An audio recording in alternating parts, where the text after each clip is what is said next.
Before you sleep tonight, speak these words once and watch the next 7 days unfold like divine magic. This isn't a prayer.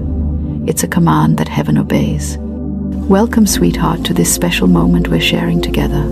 Picture yourself right now, maybe curled up after a whirlwind of a day, feeling like life's been tossing you more curveballs than a baseball game. You're wondering, where's my slice of good fortune? Well, tonight, we're unlocking a simple, powerful secret, a command that swings wide the doors to a week brimming with blessings.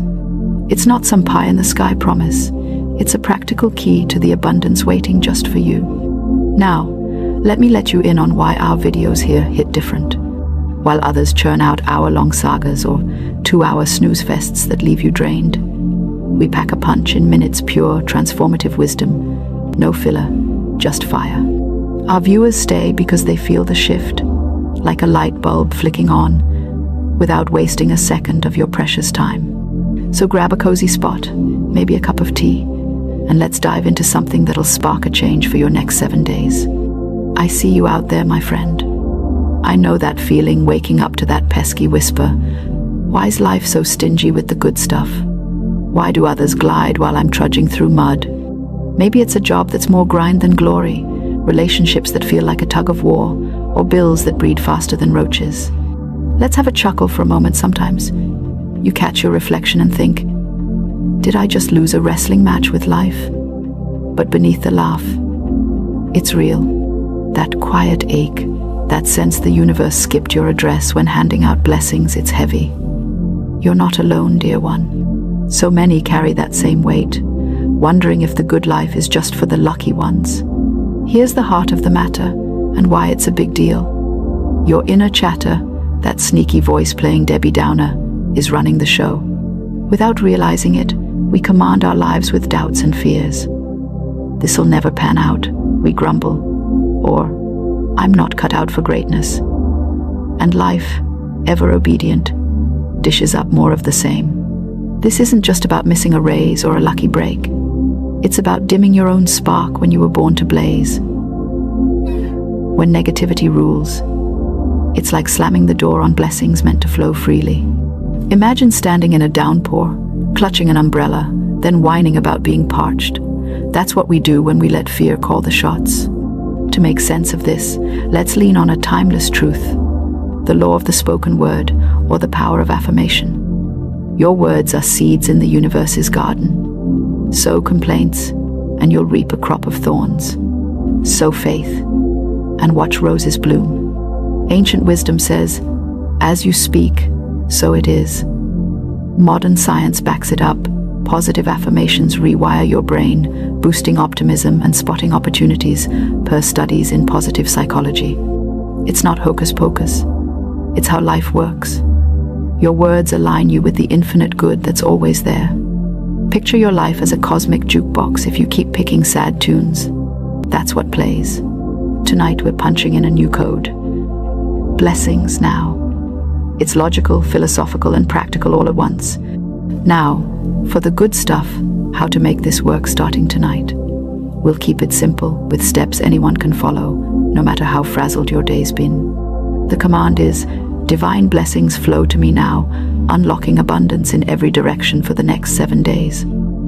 Short, sweet, and mighty, like ordering a gourmet dessert with confidence it's coming. Step 1. Clear your mind like you're prepping for a VIP guest.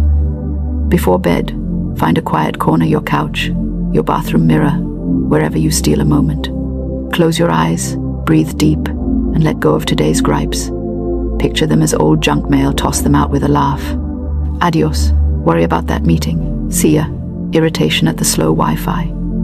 This declutters your mental space, tuning your inner radio to the blessings channel. Step 2. Speak the command with gusto. Stand tall, or if you're cozy in bed, channel your inner royalty. Say it 3 times. Divine blessings flow to me now, unlocking abundance in every direction for the next 7 days. Feel it ripple through you. If doubt sneaks in, giggle and say, nice try, pal, but I'm the boss here. It's not about forcing faith. It's planting a seed and trusting the universe's soil. Like a tiny mustard seed growing into a mighty tree, your words have power. Step 3. Visualize the week ahead, bursting with good. Get specific. See Monday bringing a kind stranger's smile, Tuesday surprising you with a coupon for your favorite coffee, Wednesday easing a tough task. Paint it vivid. Feel the warmth, hear the laughter. If your mind goes wild, like picturing a parade in your honor, roll with it. The universe loves a playful spirit. Spend a minute on each day, making a mental movie where you're the star of a blessed week. Step 4. Live as if the blessings are already rolling in. Tomorrow, wake up expecting good. Sip your coffee and whisper, "This day is blessed." When challenges pop up like a flat tire or a grumpy email, meet them with, "This'll turn out fine." Take small actions. Call a friend, tidy a drawer, apply for that opportunity. These steps, tiny as they seem, are like pennies in a jar, adding up to wealth. Action seals the deal, inviting blessings to land. Let me share a story to bring this home. I knew a fellow, let's call him Tom, who felt life was one big rain cloud. Bills piled up, his job was a dead end. One night, half laughing, he tried the command, thinking, "What's the harm? I'm already down." Next day, a coworker offered a lead on a side gig. By Wednesday, a forgotten refund check arrived. By Sunday, Tom was grinning ear to ear, new connections, small wins, a lighter heart. Coincidence? Nope. It was his words aligning with the divine flow. When you command blessings, you're not asking, you're claiming what's yours. Don't stop at one night. Make it a week-long ritual. Each evening, repeat the command, noting any blessings, big or small, with gratitude. Found a penny on the sidewalk? Thank it. Gratitude is the sunshine that makes blessings grow. If you slip, don't scold yourself. Chuckle and say, "Back on track." Life's too short for guilt trips. Those pesky doubts might chirp, "This is too simple." But simplicity is the beauty. Philosophically, the universe doesn't need your struggle, just your clarity. Scientifically, affirmations lower stress, clearing your mind for better choices. Humorously, think of the universe as a cosmic waiter. If you order clearly, you get the goods. Mumble, and you're stuck with cold soup. Speak up and feast. Weave it into your day. Morning, affirm while brushing your teeth. Noon, a quick repeat. Night, the full ritual. On tough days, shift from "why me" to "bring it on" with a smirk. If a door shuts, affirm another opens, maybe one with sparkles. Another tale, Sarah, a single mom, felt stretched thin. She tried the command, picturing ease and joy. Next day, a neighbor offered free babysitting. Midweek, her boss praised her work, hinting at a raise. By week's end, she reconnected with an old friend, lifting her spirits. "It's like life winked at me," she said. That's the power of your word. Adapt the command. For money, divine prosperity flows now. For health, divine vitality flows through me. For love, divine harmony flows to my heart. Tailor it like a favorite outfit. Humor break. If blessings were pizza, most folks order plain cheese. With this command, you're piling on all the toppings, extra joy, prosperity, the works. Another story. A student, exams looming, affirmed clarity. A study buddy appeared. Notes clicked, and she aced her tests. Small steps, big wins. Counter skepticism. Logically, it's zero risk. Scientifically, affirmations build optimism pathways. Philosophically, you're co-creating with the divine. Extend to others. Affirm blessings for family, friends, even your grumpy cat. Share the command over coffee. Watch the ripple effect. Avoid traps. Don't affirm, then complain. It's like planting flowers and pouring salt on them. Stay consistent. Track your week. Day 1, subtle signs. Day 2, momentum. Day 7, gratitude galore. Jot it down. Smiles, discounts, kind words. If a blessing hides as a challenge, say, "Clever disguise, universe. But I'm on to you. Another example. An artist, creatively blocked, affirmed inspiration. Ideas poured in, leading to a gallery show. The command works for all. Your call to action. Tonight, speak the command aloud. Feel it. Tomorrow, note any shifts, share them in the comments. Your story could spark someone else's hope. In closing, you've got the key. A command for 7 days of blessings. Speak it. Live it. Watch life dance to your tune. You're not just getting by. You're thriving in the divine flow. Subscribe for more. Drop a comment with your first blessing. Until next time, may joy, laughter, and endless good flood your days. Good night, and blessings to you. Every word is a note. Every thought is a chord. Every belief is a symphony that plays itself into your life. The world is not governed by accident, nor is harmony scattered like chants upon the wind. The law is exact, and what you set within, you hear without. What you call music is not only strings, drums, or voices. It is vibration, the unseen orchestra behind form. Life is a grand performance, and every soul directs its own score. When you listen with the outer ear, you hear melodies that rise and fall. But when you listen with the inner ear, you find that the real music is thought, imagination, and decree. One dissonant thought can cloud a day. One radiant thought can shift the entire atmosphere of a home. So the wise learn to replace music with this, the conscious harmony of spoken word, the deliberate rhythm of right ideas, the lyric of faith made audible. If the body is weary, it is because the song it follows is discordant. If the path seems blocked, it is because the notes being played are sharp with fear or flat with doubt. Yet the score can be changed at once. A new tune begins the instant a new word is spoken in truth. The moment you declare, "I am in perfect harmony," divine order sings through me. The hidden orchestra of life strikes a fresh key, and conditions rearrange themselves to match your new refrain. What many call struggle is only a mistaken composition, a piece written in minor keys of resentment, worry, or self-condemnation. But no soul is bound to such music. Each can step out of the shadow of its own refrain and declare a higher sound. Every word spoken in faith is a symbol of victory. Every affirmation of good is a drumbeat that drives away despair. Thought is tone. Speech is song.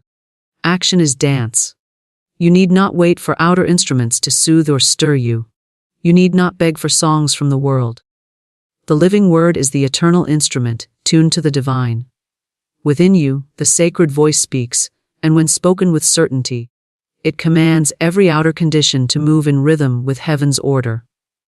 Replace the fragile music of chance with the sure harmony of spiritual law. Replace the fleeting songs of circumstance with the everlasting psalm of truth. All around you is an unseen orchestra, waiting for your signal.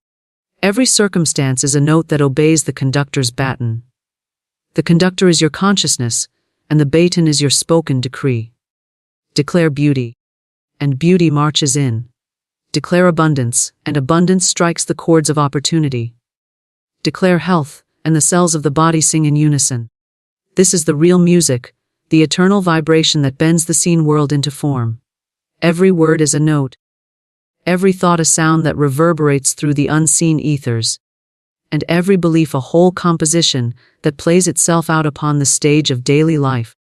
The world is not a chaos of accidents, but a great orchestra of vibrations, responding without error to the tone of consciousness. A man does not simply speak words, he strikes chords. He does not merely imagine, he lays down melodies. He does not hold a belief idly. He sets the rhythm that determines what shall march into form. Every word, thought, and belief creates the music of life, and there is no escape from the law of this harmony, for even silence is a song. Silence, too, vibrates with faith or fear, and what one holds in secret resounds just as loudly in the world as what one proclaims aloud. When a man utters a careless word, he does not realize he has thrown a note into the cosmic orchestra, and that note must find its echo somewhere. Words of discouragement are minor keys. Words of hope are bright chords that lift the atmosphere. Thoughts of failure are tones that jar against the higher harmony.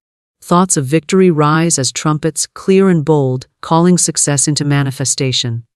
Beliefs are the entire compositions, written not in ink but in consciousness, and they play themselves endlessly until rewritten by deliberate decree.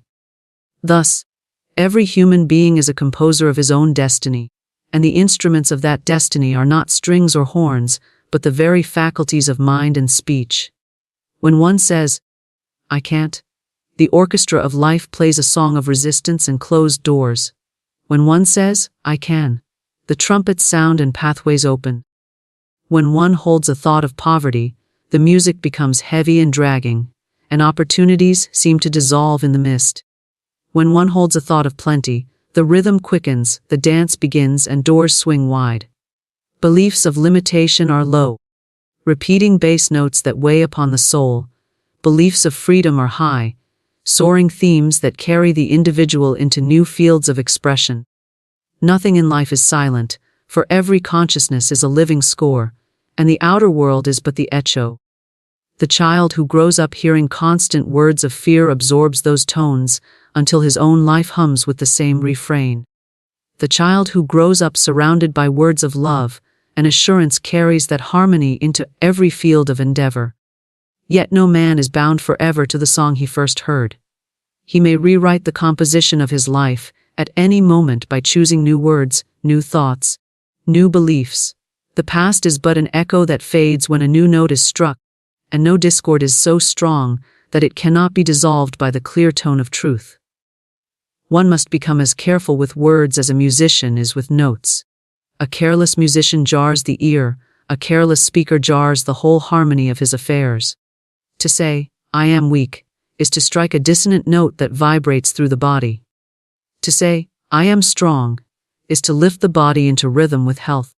To say, "I never have enough," is to compose a dirge that plays again and again in circumstances. To say, "I have abundance," is to open the symphony of supply. Every word sets the key, and the conditions of life cannot help but follow the melody that has been chosen. Thoughts, too, are unceasing musicians. They play while one is awake, and they play while one is asleep. If the thoughts are anxious, the music is restless, full of unfinished phrases and jarring sounds. If the thoughts are peaceful, the whole being moves in quiet harmony, and outer events fall into place with ease. What one rehearses inwardly will one day be performed outwardly upon the stage of life. A thought indulged again and again becomes a repeating theme, and soon the whole score is colored by it. That is why a man who entertains fear sees fear in every shadow, while a man who entertains faith finds evidence of good, even in apparent delay. Belief is the strongest music of all, for it sets not only the notes but the tempo. A belief is a decree written deeply, and it gathers all other thoughts and words into its orbit. If one believes that success is natural, then even small efforts turn into great results, for the underlying score is triumphant. If one believes that life is against him, then every effort falters, for the underlying score is defeat. Belief colors perception, directs energy, and summons conditions in harmony with its tone. To change belief is to change the entire symphony. Consider how two men may face the same circumstance, yet one hears discord while the other hears opportunity. It is not the circumstance but the inner music that determines the outcome. One man may see a closed door and believe it is the end of his chances, and his life grows heavy with the slow march of resignation. Another may see the same door and declare, "There must be another way," and his faith writes a new theme, bright and urgent, that leads him to unexpected openings. The circumstance is only an echo, the real sound is within. Every spoken blessing plants a pure note in the great score. Every thought of gratitude enriches the harmony. Every belief in goodness and order raises the key. Life itself cannot resist the command of consistent vibration, for law responds without question. The universe does not ask whether the word spoken was meant or not. It takes it as music, and it plays. That is why one must guard words as treasures, shape thoughts as carefully as sculpture, and select beliefs as a conductor selects the themes of his greatest work. Even the simplest affirmation, When spoken with faith, strikes a clear tone that resounds far beyond the moment. I am safe becomes a shield. I am provided for becomes an open gate. I am guided becomes a steady compass. These are not idle phrases but notes of power, and when repeated, they become themes strong enough to turn the entire orchestra of life into a song of victory. Inner harmony is not something that drifts into a person's life by accident. It is the deliberate arrangement of speech, thought, and idea. Every uttered word is like a brushstroke across the canvas of experience, every conscious phrase a stroke that colors the unseen atmosphere. There are those who go through life believing that words are mere sounds, that speech vanishes the moment it is spoken. Yet in truth, the word is alive, clothed with energy, and it lingers long after it leaves the lips, building structures in the invisible, shaping conditions, and calling forth outcomes. To speak without awareness is to scatter notes into the great field of vibration without considering the song they create. To speak with awareness is to conduct the inner orchestra and bring life into perfect rhythm. Harmony begins within, in the quiet chamber of thought, but it finds its power when spoken aloud. A single phrase, spoken with conviction, can rearrange the entire tone of a moment. When the atmosphere is heavy with worry, one clear declaration of peace can cut through it like light through shadow. When the body feels weak, a word of strength becomes a key that unlocks new vitality. The conscious use of speech is not about empty repetition, but about aligning words with truth, declaring what is already real in the unseen, and allowing it to become visible in the seen. Each word is a tuning fork, vibrating through every cell, through every circumstance, until the outer life matches the inner decree. Ideas themselves are music. They do not appear as sound to the outer ear, but they hum and pulse within the mind until they express themselves. A man who entertains the idea of fear is setting up a rhythm that disturbs his entire system. His heart beats irregularly, his nerves grow tense, and his path grows uncertain, for the idea he holds is one of disorder. Another man entertains the idea of faith, and his whole being settles into harmony. His breath is calm, his movements assured, his path clear, for the idea he holds is one of balance. Consciousness is the tuning chamber of life, and ideas are the tones that determine whether one walks in harmony or in discord. To live in inner harmony, one must learn the art of choosing words as a gardener chooses seeds. The careless scatter weeds, and then wonder why the field is tangled and unfruitful. The wise select words of power, plant them with faith, water them with repetition, and watch them grow into strong trees of experience. A word spoken in fear is a seed that yields thorns. A word spoken in love is a seed that yields fruit. A word spoken in anger multiplies unrest. A word spoken in peace builds a fortress of calm. This law is exact, and it cannot be broken, for vibration follows the word as shadow follows form. Inner harmony begins not by silencing the world outside, but by governing the world within. When one aligns thought with truth, speech follows in rhythm, and life takes on a melody of order. If a person says, "Everything works against me," the world rushes to confirm it, because the vibration set forth is resistance. If a person says, "Everything flows for my good," then life begins to rearrange itself to agree with that command. The spoken word, repeated and believed, is the signal to which the invisible responds. Words are not isolated. They draw companions, they gather experiences. They magnetize situations until the outer matches the inner harmony. It is not enough to merely stop speaking negatively, for silence alone is not harmony.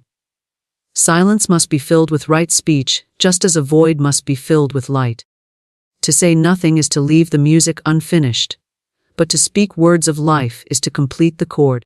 One cannot cancel a false note without striking the true one. The inner musician must be awake, ready to replace the discordant refrain with a melody that uplifts. Speech must be conscious, deliberate, and aligned with the highest truth one can hold. In this way, the word ceases to be casual and becomes sacred, a tool of transformation. The body responds immediately to the conscious use of words. A man who tells himself daily that he is weary soon finds that weariness is written into his flesh. Another who affirms that he is strong and vital begins to feel life rushing through his veins. The cells themselves answer to the decree. Nerves are calmed by words of peace. Organs are quickened by words of health. Muscles are strengthened by words of power. This is not imagination alone but vibration taking form, for the body is but the outer instrument that echoes the inner sound. Circumstances, too, fall in line with spoken words. A person who continually complains of lack is unconsciously summoning experiences to match that vibration. He says, "I never have enough," and life replies, "As you say." Another declares, "I have abundance," and doors open, resources flow. Opportunities appear, for the outer must mirror the inner decree. Conscious speech is not wishful thinking, but the steady striking of the right note, until all else must tune itself accordingly. Just as an orchestra tunes to the clear tone of the violin, so the universe tunes to the clear tone of a spoken truth. The practice of conscious speech and right ideas is not occasional but continual. One cannot declare harmony once and expect it to hold forever, just as a musician cannot play a note once and expect it to sustain endlessly. The word must be repeated, the idea reinforced, the decree renewed. Every day is a new composition, every moment an opportunity to strike a new chord. By filling the atmosphere with right words, by filling the mind with right ideas, one keeps the music of life steady, bright, and true. The measure of a person's harmony can be found in his words. Listen to his speech and you will know his inner state. Harsh words reveal inner discord, while gentle words reveal balance. Complaining words reveal a belief in lack, while grateful words reveal a belief in abundance. To change speech is to change life. For the word is the messenger of the thought, and the thought is the messenger of the belief. In this chain lies the whole secret. Govern belief. Refine thought, choose words consciously, and the outer life cannot help but fall into harmony. Discord in life is never a punishment or an accident. It is only a mistaken composition, a song played in the wrong key, a melody written with notes of fear, worry, or resentment. Every difficulty is a vibration that has gone out of tune with truth, every struggle a phrase written in the language of doubt. Just as an orchestra can falter when one instrument is not in harmony, so the whole of a person's experience can seem discordant when the inner music is not aligned with divine order. Yet the beauty of the law is that no discord is final, for every melody can be corrected, every refrain rewritten, every false note dissolved by the sound of truth. Life does not demand perfection without providing the power to recompose. It only mirrors back the music that has been set in motion by the consciousness behind it. A mistaken composition begins in the unseen. A thought of fear is a wrong note struck silently, and it lingers until it draws other notes into its orbit. Soon, that fear becomes a belief, and the belief shapes words, and the words summon experiences that echo back the fear. The man then wonders why the world resists him, not knowing that it is only repeating the song he himself began. Another man may carry a thought of resentment, and it colors all his dealings with others. He may speak politely, but the underlying tone is sharp, and life echoes it back with sharp encounters. Discord is never imposed from outside, it is composed from within, whether knowingly or unknowingly. Correcting discord does not require struggle, only recognition and redirection. A musician who hears a false note does not destroy the instrument, he simply adjusts the string, presses the right key, and plays again. So too must the individual recognize the false notes of complaint, worry, or limitation, and replace them with the true tones of faith, peace, and abundance. When the inner score is rewritten, the outer world cannot resist following suit. It is impossible for a man to declare harmony within himself without seeing harmony reflected around him, for the law is exact, and vibration calls to vibration. Many imagine that they are trapped in long-standing discord, bound by mistakes of the past. Yet the past is but an echo that can be silenced the moment a new melody is struck. A man who has lived years in fear can, with one firm declaration of courage, begin the composition of a new life. A woman who has rehearsed poverty in thought and word can, by affirming abundance with conviction, set into motion a new symphony of provision. It matters not how long the wrong song has been played. The instant the right note is struck, the whole atmosphere shifts, and new conditions gather in obedience to it. Discord is also born of divided thinking, of trying to play two songs at once. A man may say, "I believe in success," while secretly holding the refrain, "I will probably fail." These two melodies clash, and the result is confusion in his affairs. Another may declare peace with her lips, yet carry anxiety in her thoughts. The outer world then reflects the double vibration, sometimes smooth, sometimes jarring, because the inner score is not unified. Harmony requires consistency, the steady repetition of the true melody without interruption.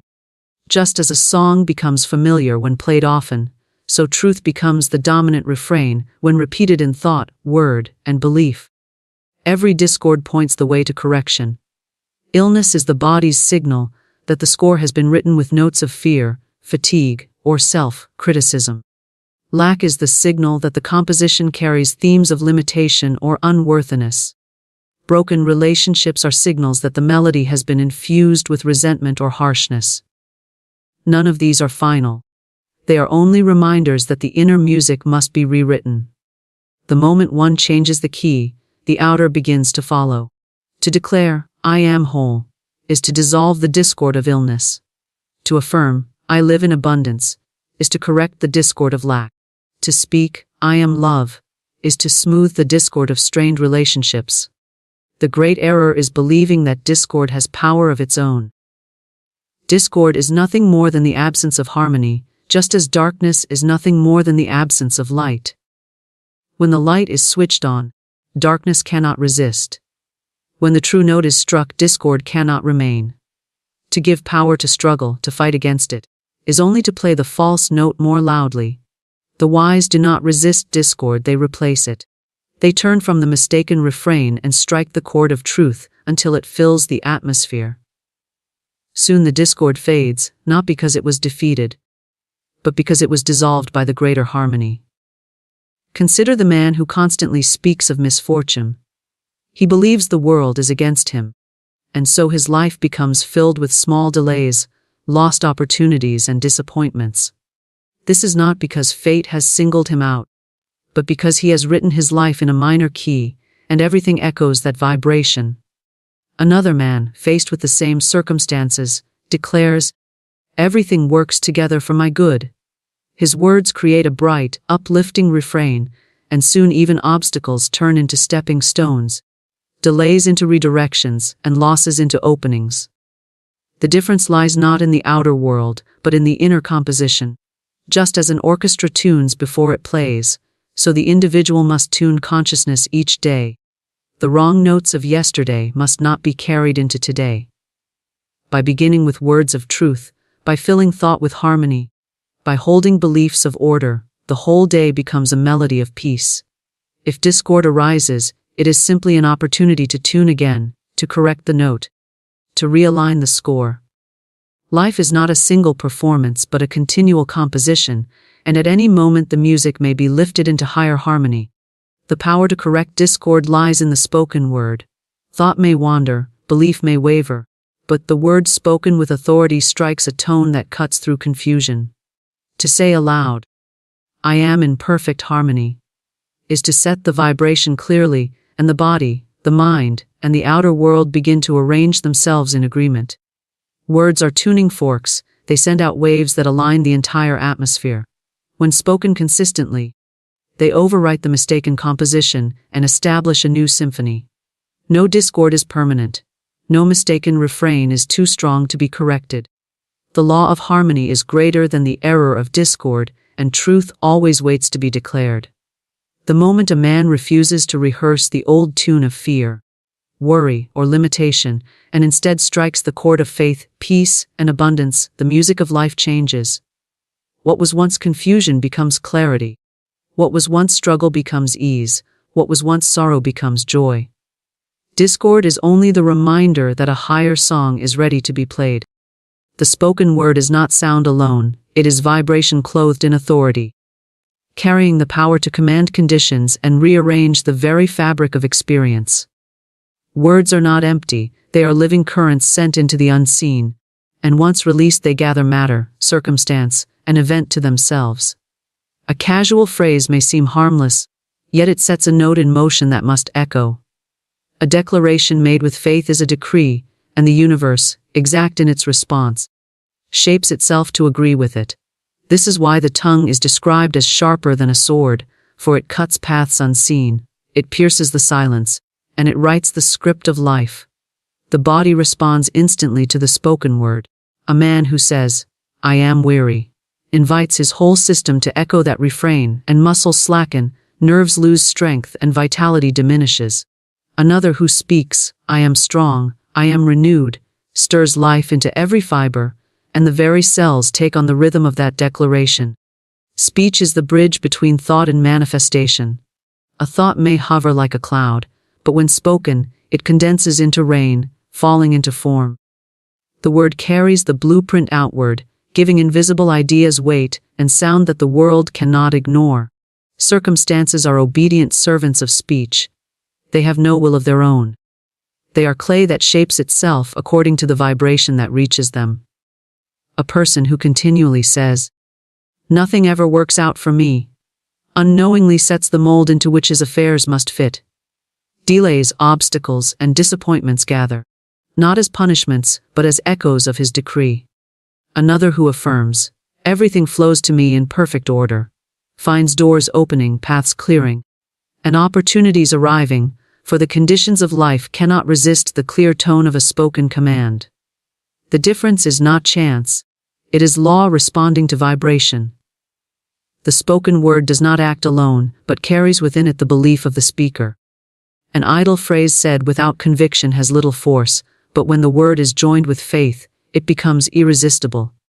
The man who speaks, "I am prosperous," while doubting in his heart produces a mixed vibration, and the world reflects his uncertainty.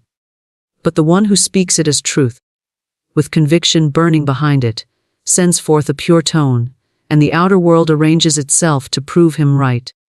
This is why it is vital to align inner belief with outer word, so that the vibration is consistent, the note unwavering, the decree certain. Words are seeds cast into the soil of the invisible. A seed does not sprout instantly, but given time, it unfolds into form. A careless speaker, impatient with delay, may declare truth one moment and cancel it with contradiction the next. He affirms abundance in the morning, complains of lack in the afternoon, and wonders why his life is a mixture of both. The wise understand that each word is a seed, and they tend it with consistency, watering it with faith until it bears fruit. They do not dig up the soil to see if it is growing. They trust the process and continue to plant words of truth. There is no neutral speech. Every phrase carries weight, every utterance sets vibration. To say, "I am afraid," is to give fear authority. To say, "I am safe," is to clothe protection with sound. To say, "I am always unlucky," is to decree misfortune. To say, "I walk in divine order," is to summon perfect timing. Words spoken in jest, in anger, or in despair are still words, and they take root unless uprooted by conscious reversal. This is why the discipline of the tongue is one of the greatest arts, to refuse to give voice to fear, to silence complaint. To replace negative refrain with words of power is to master the very conditions of life. Even nature answers to the spoken word. A garden flourishes when blessed, water calms when commanded, storms shift when spoken to. These are not miracles but demonstrations of law, for all matter is vibration, and vibration answers to tone. A phrase spoken in authority can calm a room of conflict, just as surely as it can stir life into a weary heart. Words spoken in love to another are not lost, they linger in the atmosphere, healing, uplifting, and strengthening long after they are heard. The unseen forces that govern life are sensitive to sound. Angels, opportunities, invisible helpers are drawn to the melody of faith-filled words. Complaints and curses repel assistance, while blessings and affirmations invite it. The word is like a key that unlocks doors in the unseen. It summons allies, attracts solutions, and aligns events with the decree. When one says, "I am guided," invisible pathways open. When one declares, "I am supplied," resources appear in unexpected forms. The command is not to beg but to speak with certainty, for the universe does not argue with conviction, it obeys. Children raised on words of encouragement grow into lives of confidence, carrying the echo of affirmation in their hearts.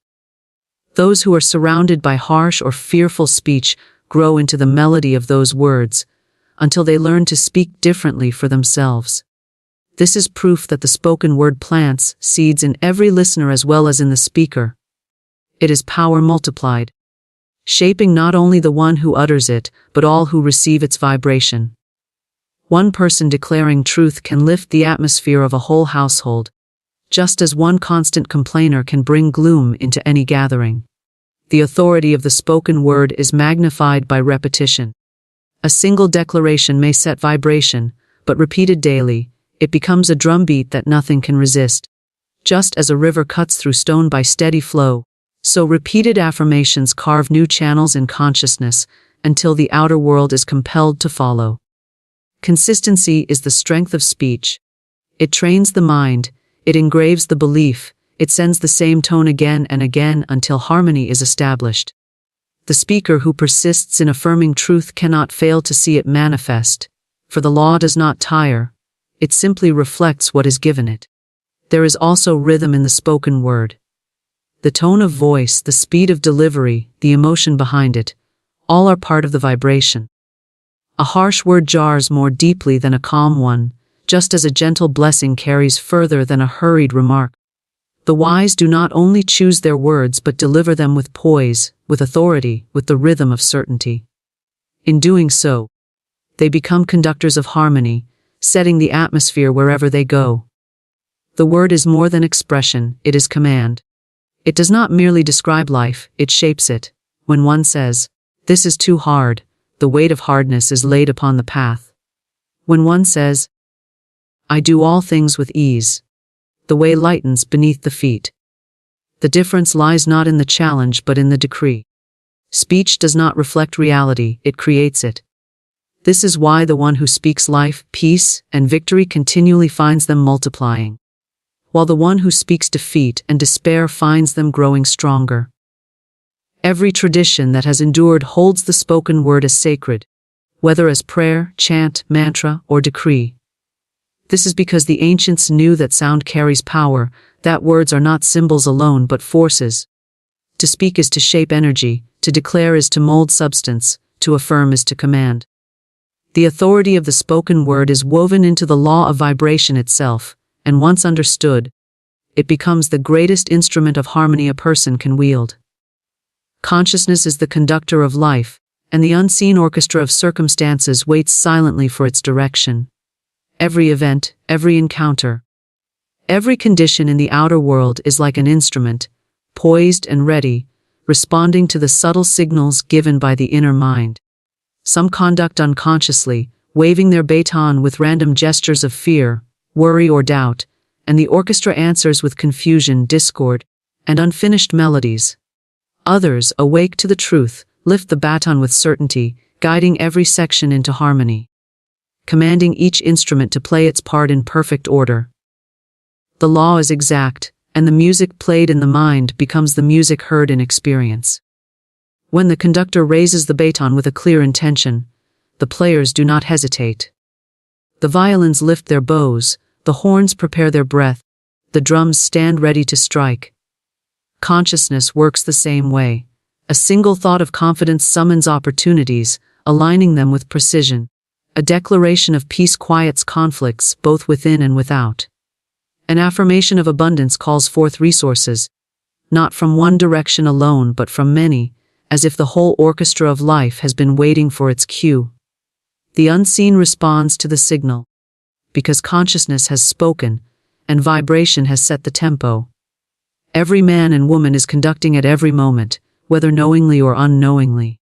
To drift in thought is to give half-formed gestures to the orchestra, and the result is uneven music.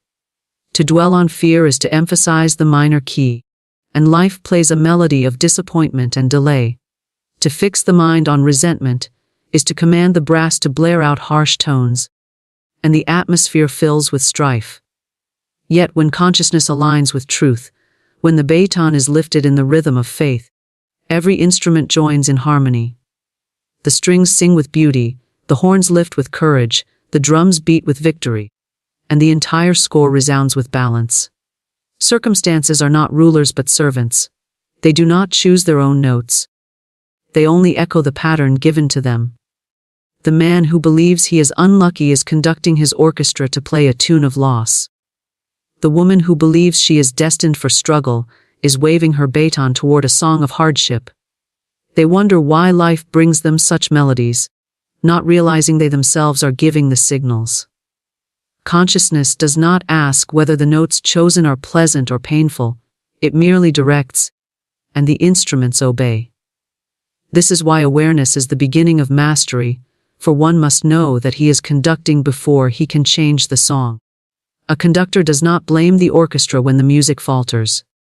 He adjusts his gestures, sharpens his focus, and brings the players back into line. In the same way, the individual must not curse circumstances when they seem discordant. Outer conditions are only musicians following the signal given. To shift the music, one must shift consciousness. The moment the inner direction changes, the outer instruments begin to realign. Some follow quickly. Like the nimble violins, others take longer, like the deep drums, but all eventually obey. Patience and persistence keep the baton steady until every section plays in the new harmony. Belief sets the tempo of the orchestra. A fast tempo, born of faith and expectation, moves life swiftly toward opportunity. A slow tempo, dragged by doubt and hesitation, delays results, stretching the music into weariness. The conductor who believes in his orchestra lifts his hands boldly, confident that the players will respond. The individual who believes in the law of harmony commands with certainty, knowing that circumstances must arrange themselves to match the decree. Belief is not a vague hope, it is the steady beat that unifies the entire performance, keeping every instrument in rhythm. Thought provides the melody. A mind filled with noble and uplifting ideas composes a song that elevates the spirit and inspires the whole orchestra. A mind filled with anxious imaginings writes a tune of tension, sharp and discordant.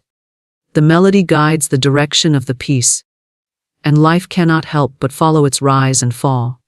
When one holds thoughts of success, the melody climbs upward. When one holds thoughts of failure, the melody drops into decline. Consciousness as conductor must choose the melody wisely, for the orchestra of circumstances only echoes what has been written. The spoken word provides the dynamics, the volume, and the emphasis.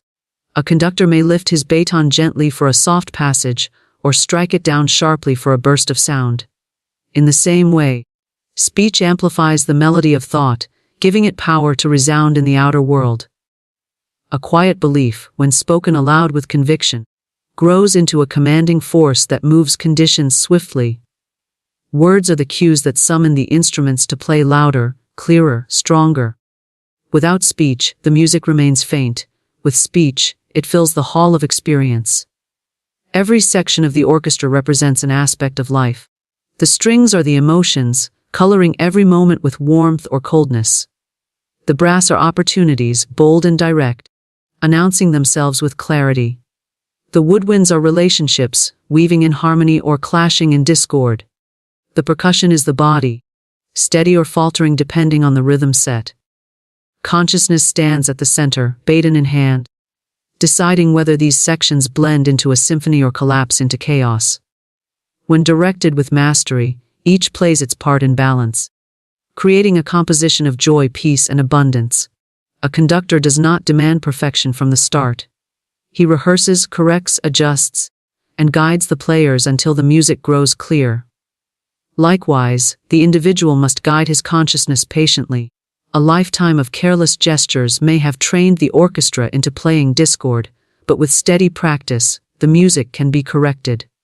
Every day, every hour, is a rehearsal in which the baton of thought, belief, and word can be lifted again toward harmony. With time, the orchestra learns to follow instantly, and life itself begins to flow like a practiced symphony. The atmosphere of a room changes when the inner conductor is aligned with truth. Just as a skilled maestro can lift an orchestra into brilliance, so a person attuned to harmony can lift an entire environment. Others may not know why they feel at ease in such presence, but they are responding to the invisible music being played. Circumstances, too, are drawn into alignment. Appointments fall into place. Strangers offer assistance, obstacles shift aside. It is not chance but conduction. The silent direction of consciousness shaping the unseen orchestra into visible form. Every pause, every silence, also has meaning. In music, the rests are as vital as the notes, giving balance and rhythm to the piece. In consciousness, the quiet moments between words and thoughts are times of alignment, when the unseen instruments prepare to play the next phrase. To rest in trust. To pause in peace is to allow the orchestra to breathe and gather strength. The conductor who rushes through every silence weakens the performance, but the one who honors the pause creates depth and richness. So too, the individual who learns to rest in faith, without anxious words, gives life the chance to prepare the next movement. The orchestra of circumstances never resists. It waits, it listens, it follows. If confusion reigns, it is only because the conductor's signals are mixed. If discord resounds, it is only because the baton has been lowered in fear or anger. The moment clarity returns, the music obeys. Life is not against anyone, it only plays the score it is given. The baton is always in hand, and the unseen instruments are always ready to follow. Consciousness conducts, and the world echoes. There is a divine law, a silent yet unfailing power, moving through every moment of your life.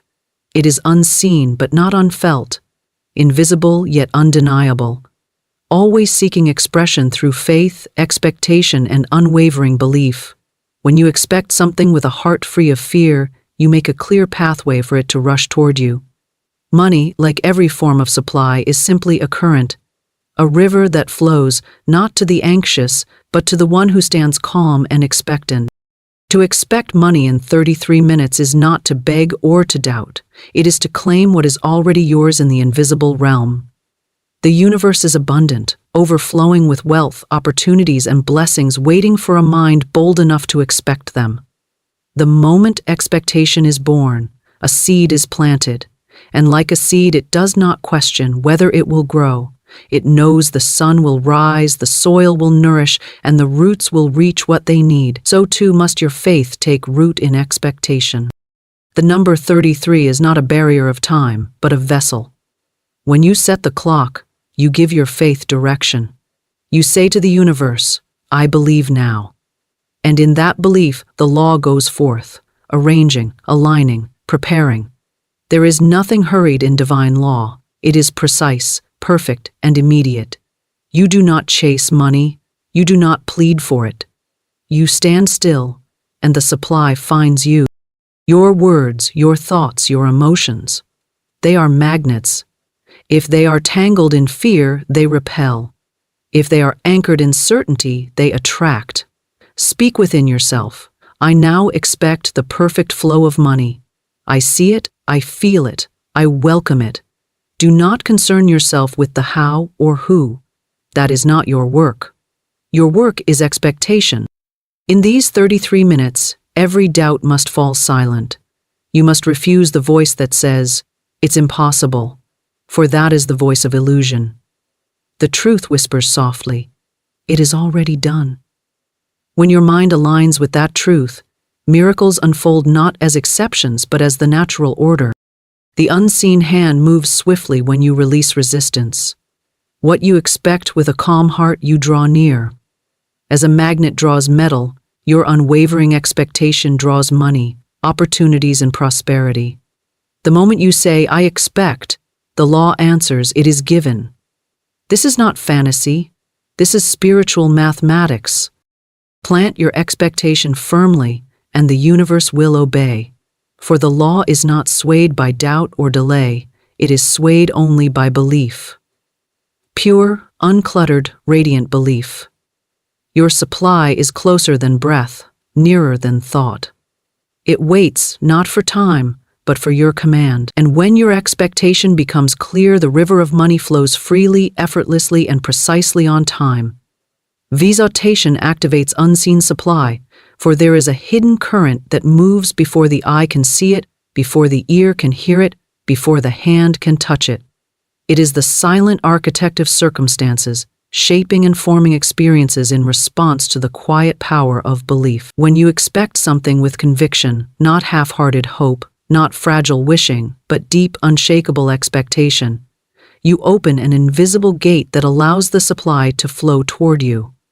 This supply does not sleep, nor does it delay without reason. It is precise, unwavering, and responsive to the vibration of your consciousness. Money, opportunities, ideas, and assistance are all currents of this greater supply, waiting to be directed through the channel of expectation. Expectation is not mere optimism. Optimism may hope that something might happen. Expectation knows it is already on its way. It is not idle dreaming but an active force that speaks to the universe with authority. When the mind expects, the universe aligns, because expectation is an order, not a plea. It is the difference between a door left ajar and a door thrown wide open. Where expectation stands, resistance fades, and the path is cleared for what is already yours in the unseen realm to take form in the seen. Many live their lives speaking words of desire but holding thoughts of lack. They say they want abundance, but their expectation is tangled with fear, doubt, and contradiction. The universe does not answer words alone. It answers the vibration beneath them. When expectation is pure and unwavering, it becomes a magnet of irresistible strength. Supply is drawn not because it needs to be chased, but because expectation calls it by name. It recognizes the one who is ready to receive, and it rushes to meet that readiness like water seeks the lowest point. In the invisible realm, everything you desire already exists. Supply is not created at the moment you ask. It is revealed at the moment you expect. Expectation acts like a key, unlocking the door to that invisible storehouse. If you stand outside the door, hoping it might open, it remains closed. But if you stand with the certainty of one who knows their rightful place, the door swings wide without effort. This is why those who walk with quiet confidence often seem to receive with ease, because they expect, not beg. They know, not guess. Every expectation carries a signal, and the universe reads signals with exact precision. Expect scarcity, and scarcity comes. Expect delay, and delay answers. Expect wealth, opportunities, and ease, and the invisible forces begin to rearrange circumstances to make it so. Expectation does not need to see the evidence to believe. It believes, and then evidence appears. This is why the unseen supply is so powerful.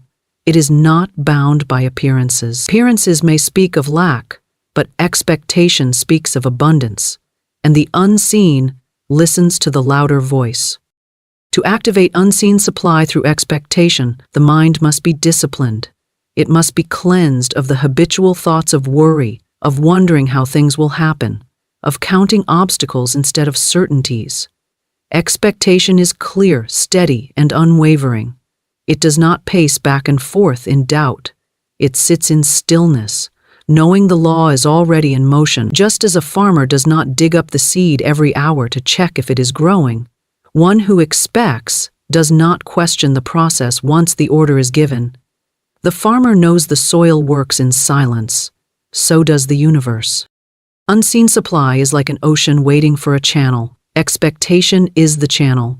The wider and clearer it is, the more easily the supply flows. Fear, doubt, and impatience act as blockages. They narrow the stream and slow the current. But when expectation stands pure and unclouded, supply flows naturally, because it recognizes a place prepared to receive it. This is why expectation must not be weak or fleeting. It must be rooted like a tree, with deep roots that cannot be shaken by the winds of circumstance. When one expects with calm assurance, they no longer try to force or grasp. They do not measure their faith against the ticking of the clock. They do not chase, they align. They do not plead, they command through quiet certainty. This expectation is not loud, it does not need to shout. It speaks softly but with the weight of unmovable truth. The unseen supply responds not to noise, but to clarity. Expectation also reshapes the inner world. It transforms doubt into certainty, fear into assurance, and confusion into direction. When the mind expects abundance, it begins to see opportunities where it once saw walls. It recognizes paths where none seemed to exist. It becomes a receiver of divine signals, subtle nudges, and perfectly timed encounters. These are not coincidences, they are responses to expectation. The invisible is always listening. It is sensitive to the slightest shift in your belief. When you doubt, the current pauses, waiting. When you expect, the current moves again. It is not punishing or rewarding, it simply obeys. It is a perfect mirror, reflecting the image held in the mind. If the image is one of abundance, ease, and wealth, the reflection becomes that. If the image is one of struggle, delay, and doubt, the reflection mirrors that too. This is why expectation must be guarded like a sacred flame, kept steady and bright no matter the winds that blow. Those who expect supply do not need to strain to make it happen. Their work is inner, not outer. The outer rearranges itself once the inner is set. This is why two people can walk through the same circumstances and see entirely different outcomes. One expects nothing and receives nothing. The other expects abundance and sees doors open without knocking. The difference is not in the world, but in the lens through which they perceive it. Expectation is that lens, and it colors everything it touches. Expectation also commands timing without demanding it. It does not say, "I hope someday." It says, "It is on its way now." This now is not frantic or impatient. It is certain. It does not need to push, because it knows the supply was already set in motion the moment the expectation was formed. It is like a ship already launched. The waves may shift, but the course is set. The unseen supply, once activated by expectation, begins to move through channels you may not foresee. It may use people, circumstances, opportunities, sudden insights, or quiet alignments. It may appear as a gentle unfolding or as a swift, unexpected shift. But however it comes because the expectation made space for it. There is no limit to its expression, because the supply itself is infinite. The only limit is the size of the expectation. A small expectation opens a small channel. A vast expectation opens a wide one. Expectation is the language the unseen understands best. Words may fail, actions may falter, but pure expectation speaks clearly. It says, "I am ready," and the universe replies in kind. It is not about striving, pleading, or worrying, but about standing still in certainty. Where expectation stands, the unseen supply cannot help but respond. Time is a vessel, not a barrier, for what flows through it is shaped by the consciousness that directs it. Time itself holds no power to delay or deny what is already yours in the invisible realm. It is neutral, silent, obedient to the force of expectation and belief. When people view time as a wall, they create separation between themselves and the supply they seek. But when they understand time as a vessel, they realize it is simply the passage through which their manifestation travels. The supply does not struggle through time, it rides upon it effortlessly, awaiting the moment when belief and readiness meet. There is a vast difference between waiting in uncertainty and allowing time to deliver with certainty. When one says, "It will come someday," they push their desire into a fog of distance. But when one says, "It is already set in motion," they turn time from an obstacle into a servant. Time bends to the clarity of thought. It does not withhold, it carries. If you expect something to happen in 33 minutes, you do not force the minutes to hurry. You simply align with the truth that time is already carrying your supply toward you, like a river carrying a boat. Time has no resistance of its own. It mirrors the resistance in the mind of the one using it. Those who fear delay see delay everywhere. Those who expect speed experience swift alignments. It is not the clock that decides the outcome, but the consciousness behind the clock. The clock is a symbol, a simple tool to measure experience, not to define it. When you set an intention for a specific time, you are not binding the universe. You are giving it a vessel through which to move, a moment to arrive, a space to manifest. When the mind stops treating time as an enemy, all pressure falls away. Pressure arises from the belief that time can stand in the way. But time is not a gatekeeper, it is an open road. Your expectation determines the speed, your belief sets the direction, and your readiness determines how smoothly the journey unfolds. Those who master the art of expectation understand that time works with them, never against them. Time also teaches alignment. When you align your inner state with the certainty of the outcome, the minutes that pass do not feel heavy, they do not drag, nor do they threaten. They simply serve. Every tick of the clock becomes a carrier of the unseen. When you sit in expectation, you are not waiting. You are allowing. You are not counting seconds with impatience. You are watching a vessel approach the shore that was already set on course. Many tie their desires to a timeline filled with doubt, whispering to themselves that time may be too short or too long, that what they seek may not fit within it.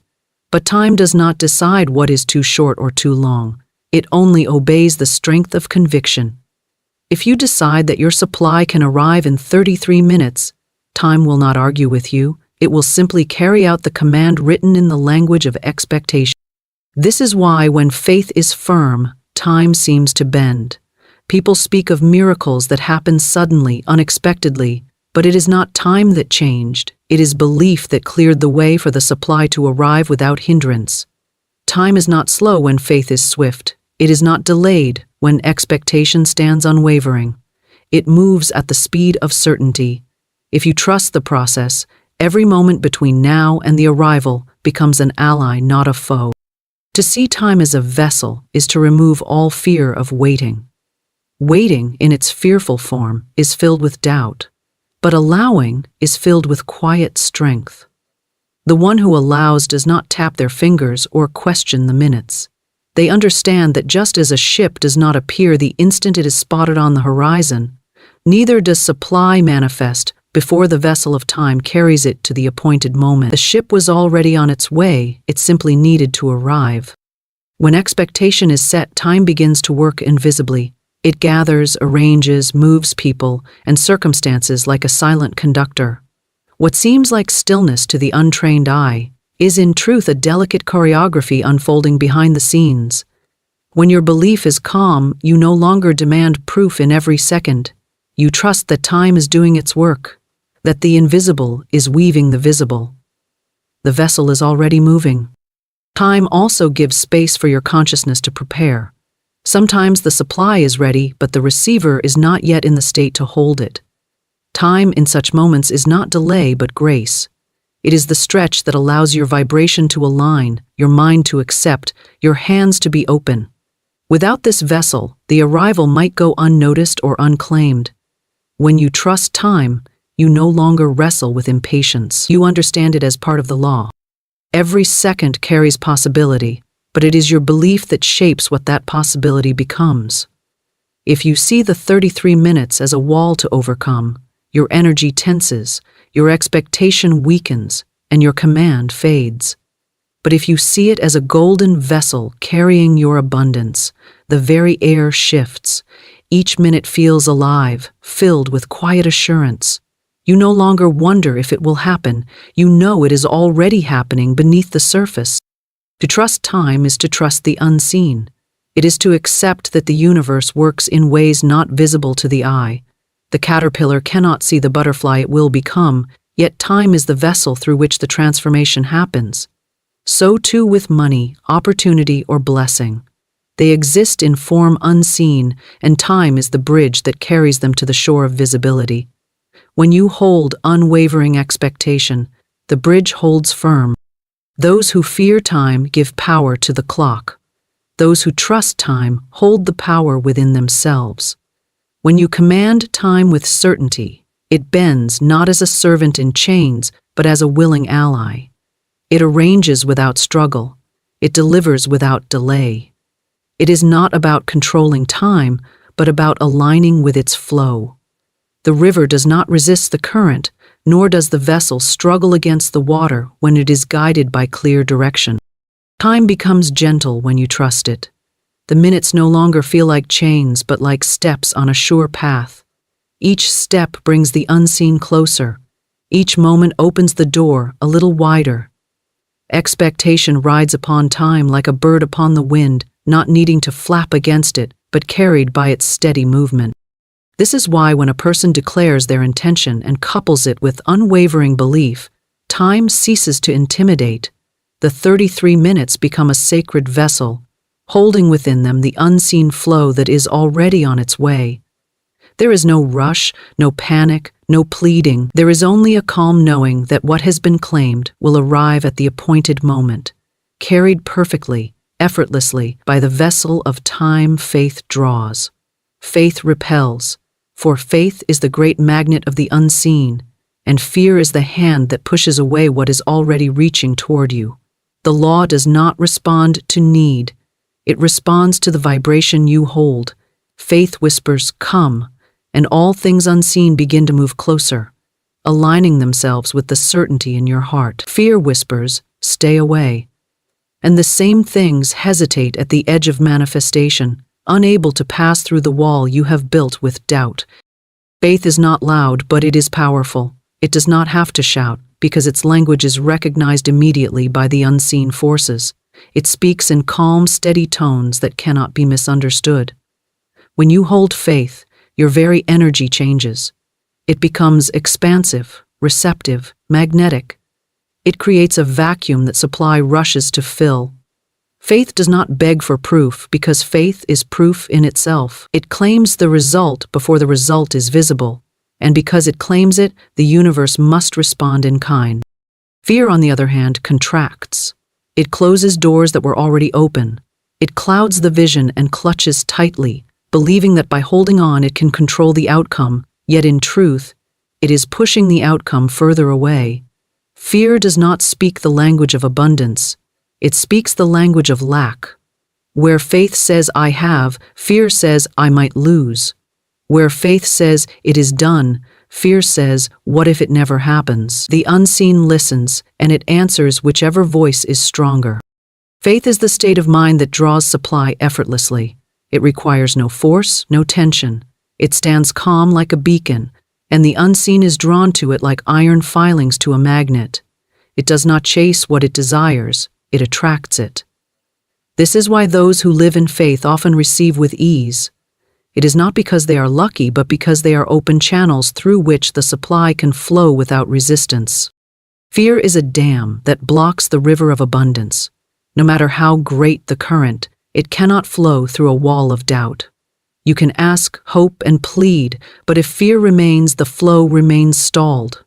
Fear feeds on uncertainty and grows stronger with every thought of lack. It thrives on impatience, on the restless scanning of the horizon for signs, on the inner voice that questions every quiet moment. The universe does not punish fear, but it cannot move through it. The law is precise and exact. It responds not to wishes, but to states of being. Faith draws because it aligns with truth. The truth is that abundance already exists in the unseen realm, waiting for a clear path to manifest. Faith provides that path. It does not need to see the outcome because it already feels its reality. It walks forward with certainty, even when nothing seems to move, knowing that the movement is happening beneath the surface. Like a magnet drawing metal it cannot see, faith pulls the unseen toward the visible. Fear repels because it creates dissonance. It sends out a signal of uncertainty that disrupts the natural flow of supply. It says, I want this, but I don't believe it can happen. The unseen, hearing that mixed message, hesitates. It waits for clarity. It cannot flow toward a heart that pushes and pulls at the same time. That is why faith must be singular. It must hold the vision without allowing fear to speak over it. When faith is pure, it changes how time feels, how silence feels, how waiting feels. Silence no longer feels like emptiness, it feels like the air before the dawn. Time no longer feels like distance, it feels like a vessel carrying what is yours. Waiting no longer feels heavy, it feels sacred. Faith is the anchor that holds everything steady. Fear is the storm that shakes the anchor loose. Faith does not demand signs, it becomes the sign. It carries within it the quiet knowing that what is expected must arrive. This is why faith is magnetic. It does not wait to feel worthy. It declares worthiness now. It does not wait for everything to make sense. It knows the law works whether or not the mind can trace every step. Faith steps forward as if the bridge is already beneath its feet, and the bridge appears. Fear waits for proof before it believes, but proof does not come to the fearful. Proof comes to the faithful, because their belief opens the channel through which proof can arrive. When fear stands at the doorway, the supply remains on the other side, not because it is unwilling, but because the door is closed from within. Only faith can open that door. Faith is the stillness in the midst of noise. It is the unshaken core when appearances say otherwise. Appearances have no power against faith, because faith does not look at appearances for truth. It looks within and says, "It is already mine." That declaration draws unseen forces into action. They respond swiftly, not because they are commanded with force, but because they recognize their rightful place. Fear weakens the signal, it scatters energy. One moment it asks, the next it doubts, the next it pleads. This inconsistency is like a magnet that keeps changing its poles. Nothing can be drawn to it steadily. Faith is unwavering. It sends one clear, bright signal, "Come," and the unseen moves without hesitation. Faith also shapes your behavior without effort. When you believe deeply, your actions align naturally. You walk differently, you speak differently, you no longer speak the language of lack. You do not say, "I hope," you say, "I know." And because you know, every small action is filled with quiet power. Fear, by contrast, scatters your actions. It makes you act from desperation, from mistrust, from the need to control every step, which only builds stronger walls between you and the supply. Faith draws people, opportunities, ideas, and resources to you, often in ways the rational mind cannot predict. It creates openings where none seem to exist. It makes the unseen visible at the exact moment it is needed. Fear, however, blinds you to those same openings. It makes opportunities appear invisible, even when they are standing before you. Faith sharpens vision, fear blurs it. Faith is calm and deliberate. It does not chase the clock or fear the silence. It understands that the moment the expectation was born, the law began to move. Fear does not trust that movement, so it interferes, questions, and interrupts. The supply waits for a clear signal, and when faith finally stills the noise, the flow begins again. Faith is not built on appearances but on inner knowing. It is an inner light that shines even when everything outside looks dark. It does not flicker when the wind blows. It does not disappear when the clock ticks. It stands, steady and magnetic, pulling what is unseen into the light. Fear is a fog that hides what is already on its way. It whispers that the blessing may not come, that the time is too short, that the way is too hard. And when one listens to that whisper, they unknowingly push away what was already approaching.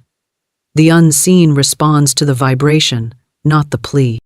When faith holds steady, even a short span of time can carry great abundance. When fear rules, even endless time cannot bring fulfillment. The magnet does not need eternity to draw metal to itself. It needs only clarity. Faith is that clarity. It says yes and means it. Fear says yes and no in the same breath, and the supply waits for a single answer. Faith is a light in the unseen, a beacon calling abundance home. Fear is a shadow that says, "Stay away." The law obeys both equally, without judgment, for it does not choose sides. It simply mirrors the signal it receives. If faith stands unwavering, the mirror reflects abundance. If fear stands louder, the mirror reflects emptiness. Faith draws, fear repels. One opens the door wide, the other shuts it tight. The unseen does not resist, it simply waits for the door to be opened by the steady hand of faith. Speak wealth into form, for the spoken word carries a power that reaches far beyond the limits of the tongue. Words are not just sounds, they are creative commands, vibrations sent into the unseen, shaping the currents of reality before the eye can perceive them. Every word you speak sets something in motion, either drawing abundance closer or pushing it away. When you speak wealth not as a wish but as a declaration, the unseen listens and responds with precision. Words are seeds planted in the soil of the invisible, and the harvest they produce is determined by the strength and clarity of the intention behind them. To speak wealth into form is to acknowledge that the law of creation is not distant or delayed. It is immediate, responsive, exact. When you say, "I am abundant," you are not pretending or performing. You are aligning yourself with the truth that already exists. You are opening the channel through which abundance flows. Words give shape to expectation. They give form to faith. They declare to the universe, "This is the reality I choose to stand in." And the universe, obedient to the spoken word, backed by unwavering belief, begins to mold itself around that declaration. There is a vast difference between speaking in hope and speaking in power. Hope whispers from a place of uncertainty. Power speaks from the certainty that the invisible already holds the supply. Words spoken in hope ask for permission. Words spoken in power give direction. Hope waits for signs. Power creates them. When your words carry the tone of authority, they act like keys unlocking the doors of supply. The unseen does not question. It moves according to the vibration carried in your voice. Wealth is not created in the material world first. It is spoken into existence. The spoken word carves pathways through which the invisible flows into form. When you declare abundance with clarity, you clear away the fog of doubt. Every word becomes a stepping stone on which the unseen can walk into visibility. When your language is firm and consistent, the path remains open. But when your language wavers, the path cracks and the flow stumbles. That is why speaking wealth into form requires discipline, not empty repetition. It is not the number of times the words are spoken that holds power, but the belief beneath them. Words are vessels of energy. They carry the weight of your consciousness. If you speak of lack, even as a casual remark, you are giving shape to lack. If you speak of wealth, you are giving shape to wealth.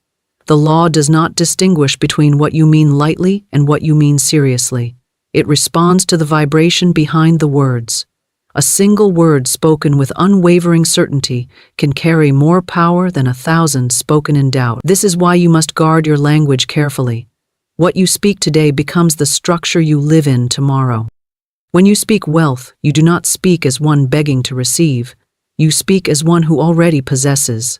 I am prosperous. Money flows to me with ease. My supply is unlimited. These are not idle affirmations when they are spoken with conviction. They are creative commands. They shape unseen currents. They shift the atmosphere around you. They instruct your mind to align with abundance and instruct the universe to deliver accordingly. Every declaration of wealth becomes a bridge connecting the invisible to the visible. The spoken word also transforms the speaker. When you speak wealth with certainty, your mind begins to reshape itself around those words. Fear softens, doubt loosens its grip, and the vision of abundance becomes more real. Your inner world rearranges to match your language. You begin to act in alignment with what you declare. The opportunities that once passed unnoticed now catch your eye. The resources that seemed scarce reveal themselves. The power of your words reaches both inward and outward, changing what you see and what sees you. Speaking wealth into form requires clarity. Vague words create vague outcomes. Clear words create clear results. When you speak, you must know what you are commanding. Not as a demand made in desperation, but as a decree made in quiet authority. Just as a king does not beg his servants to obey, but simply speaks the order, knowing it will be carried out, so too must you speak your words of wealth with the assurance that they will be fulfilled. The universe responds not to panic, but to authority. Words spoken with fear carry no magnetism. They echo into the unseen without pulling anything back.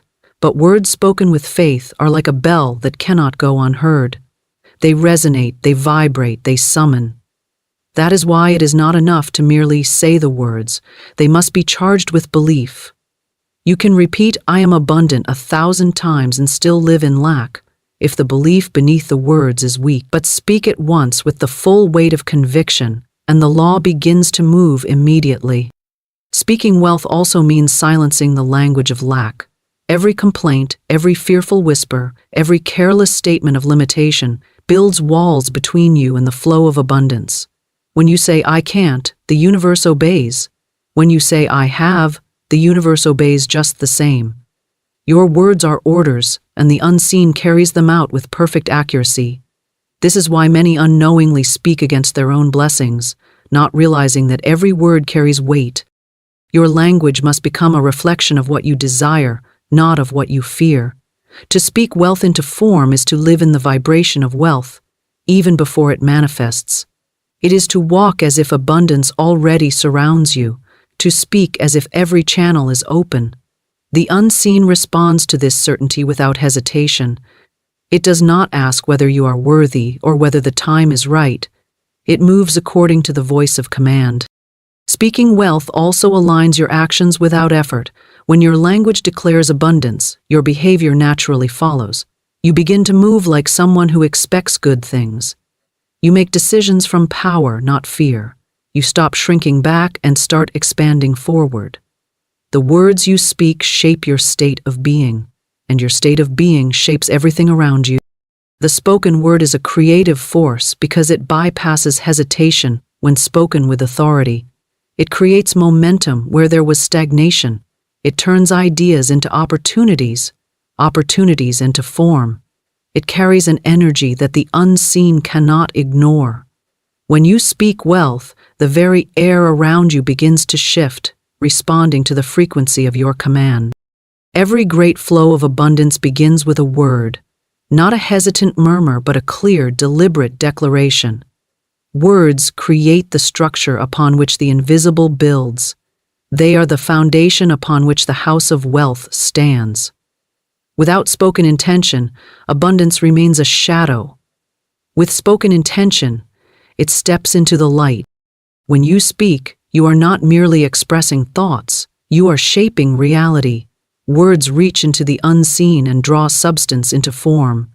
They do not need permission to work. They do not depend on outer evidence to be true. They simply carry the vibration of the speaker, and the law answers that vibration exactly. Speaking wealth into form means understanding that the world listens to your words. Every sentence is a command. Every declaration is a blueprint. The abundance you seek is already waiting, listening, responding to the voice that calls it forth. The clearer and more certain your voice, the swifter the response. Your words are the bridge, the invitation, and the door through which wealth enters your experience. The law obeys clear belief, for belief is the command that the unseen cannot ignore. It is not the loudness of the voice that moves the invisible currents, but the clarity and certainty of the inner conviction. When belief is clouded, the response is uncertain, delayed, or scattered. When belief is clear, the law moves like a swift and obedient current, aligning events, people, and opportunities with exact precision. The law does not question, it mirrors. It does not debate, it reflects. It answers the tone of your belief the way a perfect echo answers the original sound. Clear belief is not the same as wishful thinking. Wishing hopes for something to happen, but belief knows it already has. Wishing looks to the future, belief stands in the present. Wishing wavers when appearances contradict it. Belief remains still. The law does not respond to the shifting waves of emotion, but to the steady light of unwavering conviction. If the belief is fragmented, the result is fragmented. If the belief is whole, the result arrives whole. Many speak words of desire but hold beliefs filled with cracks. They say they want abundance, but deep within they doubt its possibility. They say they expect prosperity, but secretly they prepare for disappointment. The law hears the belief beneath the words, not the surface performance. It listens to the strongest signal. If doubt and belief wrestle within, the law receives a mixed command, and the outcome reflects that confusion. That is why clarity of belief is the foundation upon which every manifestation stands. Belief is like a key that fits a precise lock. If the key is crooked, the door does not open. If the belief is clear, the door swings wide without resistance. The unseen does not make exceptions or choose favorites. It simply responds with mathematical accuracy to the belief held with the most intensity. This is why some receive swiftly, while others wait in frustration. The difference is not in worthiness but in clarity. When belief is clear, the mind no longer negotiates with doubt. It no longer looks for reassurance in appearances. It rests in certainty. This rest is not laziness but power. It is the calm center from which everything moves. The law rushes to fill a clear command, because there is no contradiction to delay it. Just as water naturally flows through an open channel, supply naturally flows toward a clear belief. A clear belief speaks one language, not two. It does not say, "I have" in the morning and "I fear" at night. It does not declare abundance in one breath and question it in the next. It is single, unwavering, rooted. When such belief stands, the universe organizes itself around it without struggle. The law does not take time to decide whether to respond. The response is immediate because the command is unmistakable. Doubt is not punished by the law. It simply weakens the signal. A weak signal receives a weak response. A strong signal receives a strong response. This is not judgment. It is precision. When your belief is firm and clear, there is no hesitation in the response. It is like a perfectly tuned instrument. The sound resonates clearly, and everything that matches that note begins to move toward you. Clear belief does not require evidence because it creates the evidence. It does not ask for signs before committing. It commits and allows the signs to follow. This is why those who believe deeply often see the world rearrange itself in their favor. They are not waiting for proof. Their belief is the proof. The law follows their certainty, like a shadow follows light. Belief is a frequency. It sends out a call into the unseen, and only what matches that frequency can respond. A clear belief sends out a steady, unwavering signal. A confused belief sends out static. The unseen does not push against static, it waits for clarity. That is why moments of stillness and inner alignment carry such power. One clear moment of belief can accomplish more than years of uncertain hoping. When the belief is clear, time ceases to intimidate. It no longer matters whether the result arrives in 33 minutes or 33 days. The belief does not shift with the ticking of the clock. It stands as if the outcome is already in hand. And in truth, it is. The law is already at work the moment the belief solidifies. It is not delayed, it is in motion, arranging the unseen in perfect sequence. Clear belief is quiet but unshakable. It does not need to announce itself loudly, because its strength is not in noise, but in depth. It is the deep root of a tree that holds firm through every storm. Appearances may shake the branches, but the root does not move. Because it does not move, the law does not hesitate. It flows steadily, matching the unwavering tone of the belief it serves. When belief is unclear, the energy behind it scatters. One part of the mind reaches forward while another part pulls back. One hand opens to receive while the other closes in fear. The law receives both commands and cannot act with precision. It mirrors the inner conflict. This is why clarity must come first. The moment you choose a belief and refuse to let it waver, the invisible begins to align around that choice. Belief is a silent language understood perfectly by the universe. You do not have to shout it, you do not have to convince the world. You simply hold it, steady and sure. That holding is itself a command. The law responds, not to desperation, not to uncertainty, but to the unwavering flame of conviction. Clear belief has no need to explain itself. It does not question whether it is worthy of receiving. It does not seek permission from circumstance. It stands as a fact. It says, "This is mine," and the unseen moves to make it visible. It does not beg the law to obey. It knows the law already does. The power of belief is not in how loudly you declare it, but in how completely you stand in it. The one who believes without wavering has already claimed what they seek, even before it arrives. The one who wavers stands in a house with shifting walls. The law reflects both states without judgment, simply and perfectly. Clear belief is not rigid. It is steady. It does not resist, it allows. It does not force, it commands through stillness. It is the certainty that opens doors without knocking. It is the unspoken assurance that draws what is unseen into the light. It is the anchor beneath the waves, holding everything in place, no matter how the surface shifts. When belief is clear, words align naturally, expectation flows easily, time becomes a vessel, and faith becomes magnetic. Everything falls into place without strain, because the command is unmistakable. The unseen does not need to decipher mixed messages. It receives one pure signal and responds with speed and precision. Those who master the art of clear belief do not chase what they desire. They allow it to come because they know it already belongs to them. They walk with quiet confidence, not because they have seen the result, but because their belief is already the result. The law obeys not because it chooses to, but because it must. It mirrors, reflects, and delivers with unerring exactness the belief that stands without shadow.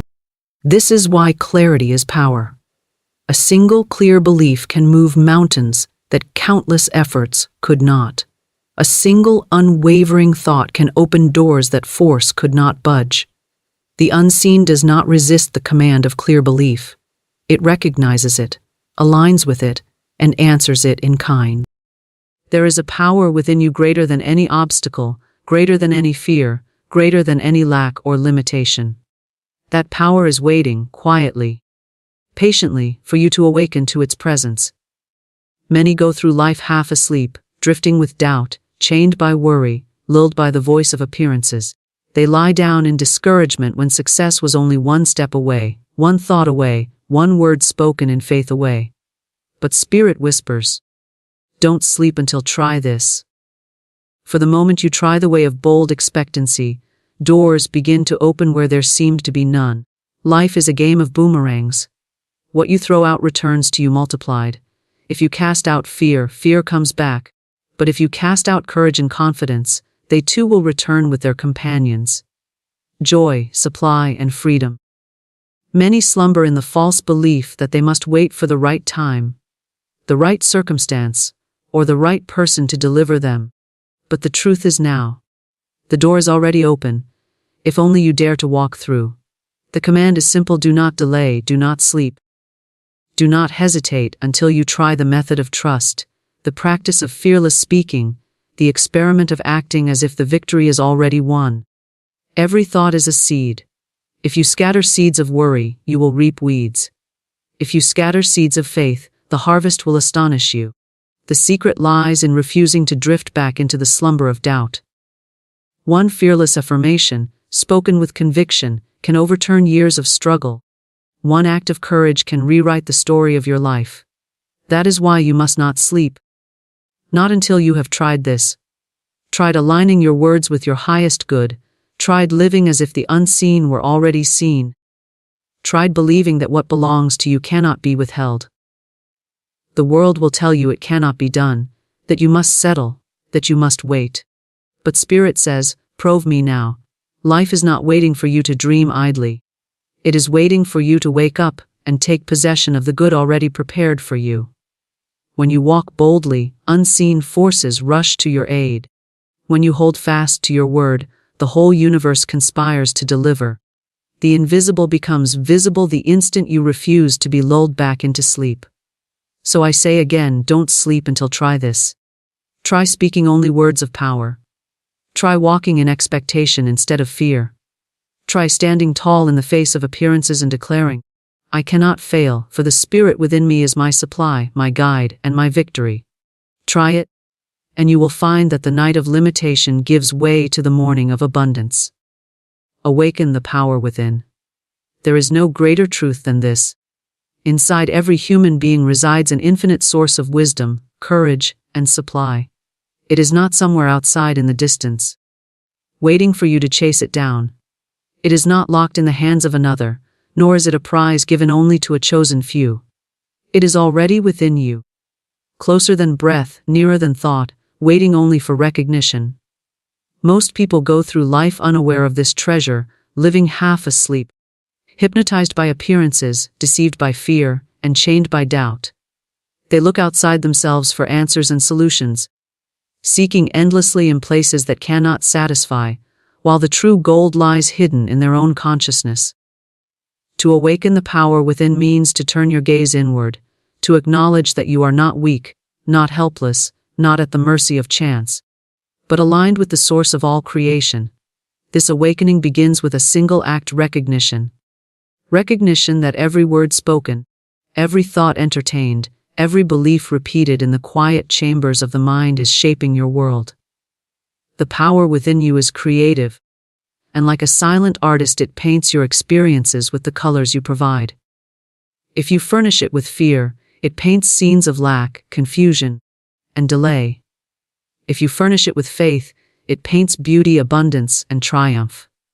The key is to recognize that you are not separate from this power. It is not something you call down from above, nor something you must beg for. It is already yours, but it remains dormant until you awaken it with conscious use. Imagine a great musician whose hands rest idly on the piano, never playing the keys. The potential for music is there, yet without intention it remains silent. So it is with you. The melodies of health, success, and happiness lie ready to be expressed, but unless you place your fingers upon the keys of thought and word, nothing plays. To awaken the power within is to begin striking the notes deliberately, refusing the discord of doubt, insisting upon harmony and strength. You may feel resistance at first, for the habits of fear are strong and the voice of appearances speaks loudly. But persistence brings mastery, and soon the inner symphony begins to play. When you recognize that the power within you is spirit expressing itself, you cease to shrink from challenges. You begin to understand that obstacles are not walls but illusions, mirages that dissolve when met with unwavering conviction. The awakened individual knows that appearances have no final say. If lack shows itself, he calls upon abundance within. If sickness tries to fasten itself, he summons health within. If fear knocks loudly, he answers with courage within. This shift of consciousness does not come from straining or forcing, it comes from simple recognition, from remembering over and over that what is within is greater than what is without. Awakening is not a one-time event, but a daily practice of alignment. Each morning offers a fresh chance to affirm, I am strong, I am guided, I am supplied. Each situation is an opportunity to choose faith over fear, vision over blindness, joy over despair. The more you practice, the stronger the awareness grows, until it becomes second nature. You begin to carry yourself differently, walk differently, even speak differently. The light in your eyes grows brighter because you know the truth. Nothing outside has power over the awakened within. Consider the many who sleep through life, never daring to test the strength of their own words. They complain, they worry, they envy, and in so doing they unwittingly create more of the same. They never pause to recognize that every complaint is a seed of more complaint, every doubt a seed of more defeat. They sleep in the dream of limitation, while the kingdom of limitless possibility waits in their very breath. Awakening is simply shaking off this dream, refusing to be lulled any longer by appearances, and declaring with full authority, the power within me is greater than anything before me. The moment you speak such words with conviction, something shifts. Invisible forces begin to stir. Circumstances start to realign. What once seemed impossible begins to bend toward you. This is not coincidence, it is law. The awakened power answers to recognition like a spark answers to a flame. The more you affirm it, the brighter it burns, and the brighter it burns, the less room there is for darkness. Do not wait for evidence to awaken. Awakening creates the evidence. Do not wait for circumstances to change, your recognition changes them. This is the secret hidden in plain sight. You already hold the key. The treasure you seek is not buried in distant lands, nor guarded by others, but lies at the very center of your being. When you awaken to it, you discover that what you once chased after was always yours.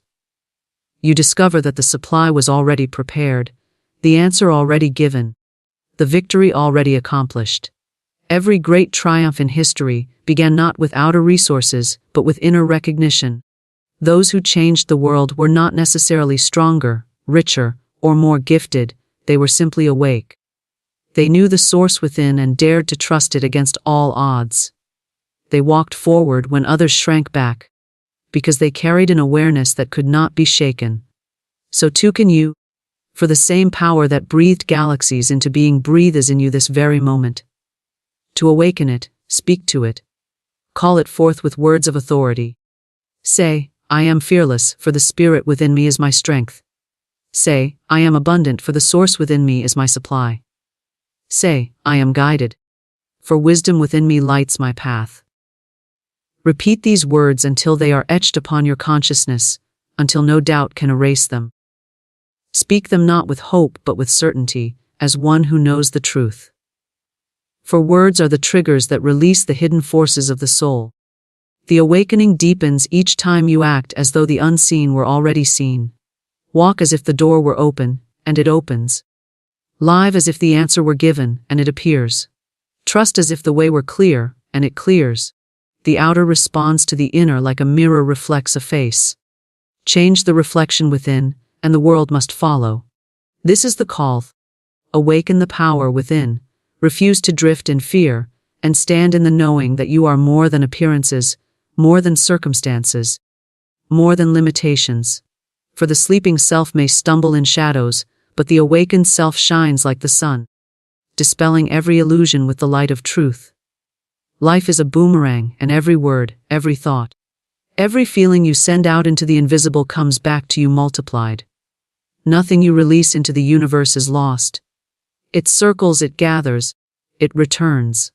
Some call it cause and effect, others call it reaping and sowing, but the image of a boomerang shows it perfectly. What leaves your hand is destined to come back, carrying with it more of its kind. If you cast out anger, anger returns to you in multiplied forms. If you cast out joy, joy comes circling back with greater intensity. Most people do not realize they are constantly throwing out these boomerangs, and they wonder why their lives are filled with struggle or lack.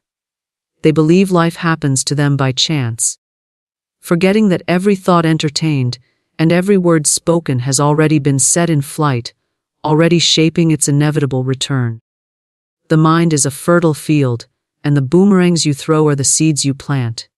Each thought is a seed that must bear fruit, each feeling a vibration that must return in kind. The universe is unfailing in its accuracy, exact in its response, incapable of error. You may forget the words you spoke in anger, or the complaint you muttered in despair, but the law has not forgotten. The boomerang has already been cast, and it is on its way back to you, carrying with it the same vibration that sent it forth. This is why awakening to this principle is so vital. You cannot afford to throw out carelessly. You cannot afford to indulge in idle words, resentful thoughts, or fearful expectations, for they are not idle at all. They are living forces moving in circles, destined to touch your life again. When you realize this, you begin to take greater care with what you release. You begin to understand that every affirmation of strength brings back strength. Every act of generosity returns as supply. Every declaration of faith comes back as manifestation. Life is not random, and nothing in it is wasted. Everything comes home to the one who sent it out. When you send forth kindness, kindness hunts you down. When you send forth beauty, beauty seeks you out. The circle may take time, but it is sure. Some complain that they have tried and tried, yet their good has not returned. They fail to see that their boomerangs of doubt and fear cancel the good they have sent. They speak words of faith in one breath and words of despair in the next, setting conflicting circles in motion. The law returns them both, and the individual wonders why the path is filled with mixed results. The solution is consistency. to speak only one language, the language of faith, the language of power, the language of abundance, and to refuse the other. The consistent thrower of good cannot fail to receive good in return, for the law itself ensures it. This principle works invisibly but surely like gravity. No one doubts that what goes up must come down, and no one should doubt that what goes out must come back. The world is filled with individuals living in the harvest of their own boomerangs, many unconscious of the fact that they themselves sent them out. They blame circumstances, people, and fate, never pausing to ask what seeds they planted, what words they spoke, what attitudes they held. Yet once you know the law, you hold the key. You no longer stumble blindly, but deliberately release only what you desire to see again. This truth gives you power over your environment. If you lack, send out generosity, even if small. If you are lonely, send out love in thought and deed. If you are fearful, send out courage, affirm it, declare it, embody it. Soon the circles will return, and with them will come the harvest. Do not watch impatiently for the boomerang to reappear, for impatience itself sends out another vibration that circles back as delay. Trust the law to work and continue casting forth good, knowing the return is certain. Consider the power of the spoken word. Words are not mere sounds, they are forces, living boomerangs that go out to accomplish their purpose and then come home. When you say, "I am strong," that strength begins circling back. When you say, "I can't," that failure begins circling too. The universe does not argue with you, it simply reflects. It does not judge whether your words are wise or foolish, positive or negative. It only brings them home to their sender. That is why guarding the tongue is as vital as guarding thought. To let careless words of defeat escape is to throw a boomerang of defeat. To let words of hope and victory escape is to set in motion their certain return. Every act, too, is a boomerang. The gift you give, even if unnoticed by others, is circling back to you with multiplied supply. The act of forgiveness you extend, though unseen, is circling back to you with freedom. The resentment you hold, though hidden, is circling back as bondage. No act is isolated, no thought is forgotten. The invisible record is unfailing, and the returns come exactly in kind. This should not be cause for fear but for great joy, for it means no good effort is wasted, no word of truth spoken in faith is in vain, no act of love ever disappears. It will return, and often at the moment you need it most. Think of the one who continually expects failure, who continually speaks of lack, who continually imagines worst-case scenarios. His boomerangs are circling in every direction, and they will not fail to return, each confirming his fearful expectations. Then think of the one who continually expects success, who speaks of abundance, who imagines best-case scenarios. His boomerangs are also circling, and they too will not fail to return, each confirming his confident faith. The difference between these two lies not in luck but in law, not in chance but in consciousness. Each is simply reaping his own returns. This truth calls for vigilance. It asks you to stand guard at the door of your mind, to monitor the words you speak, to watch the seeds you plant. It does not require strain or effort, but awareness. With awareness, you can pause before sending out a fearful thought, before speaking a careless word, before indulging in resentment. With awareness, you can replace them with words of power, thoughts of victory, feelings of love.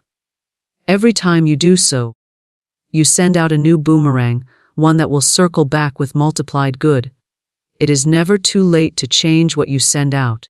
Even if the past has filled your life with unwanted returns, you can begin now to release new circles, new words, new acts, new expectations. The old boomerangs will still return, but if you persist in sending out good, soon the balance shifts, and the harvest of faith overtakes the harvest of fear. The more you persist, the more the law works in your favor. Until you live in a continual circle of blessing, receiving daily the multiplied returns of the good you have faithfully released.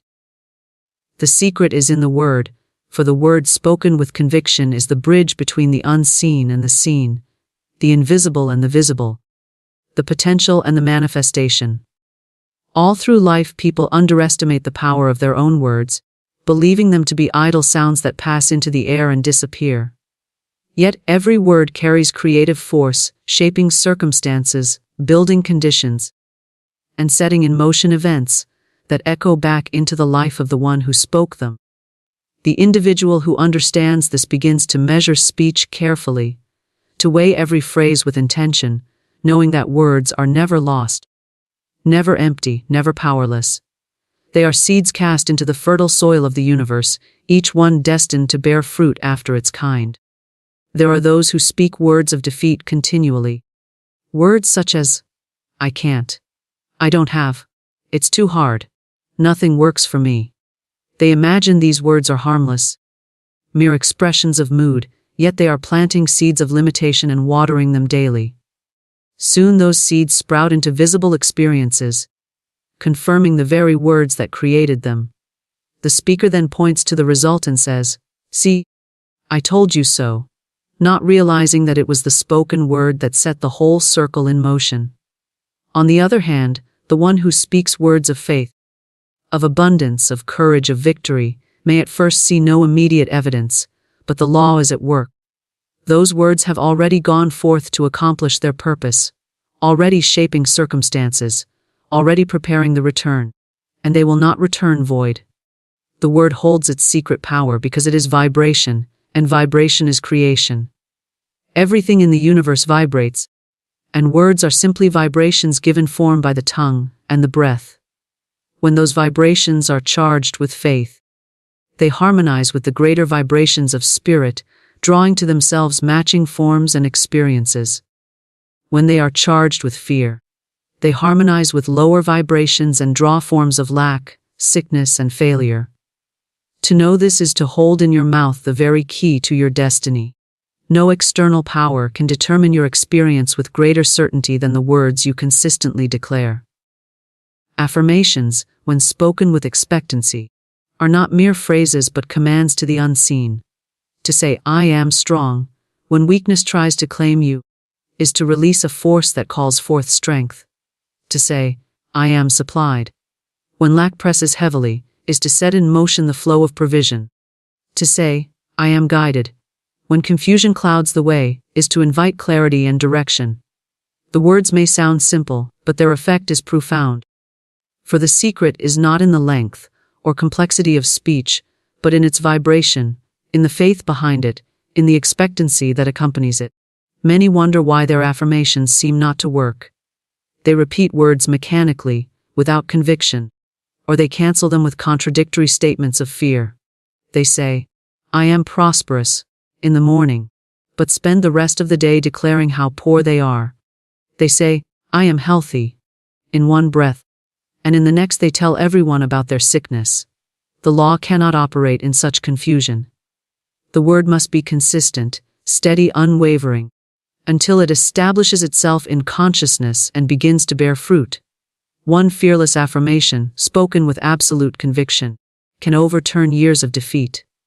The secret lies in speaking as one who knows, not as one who merely hopes.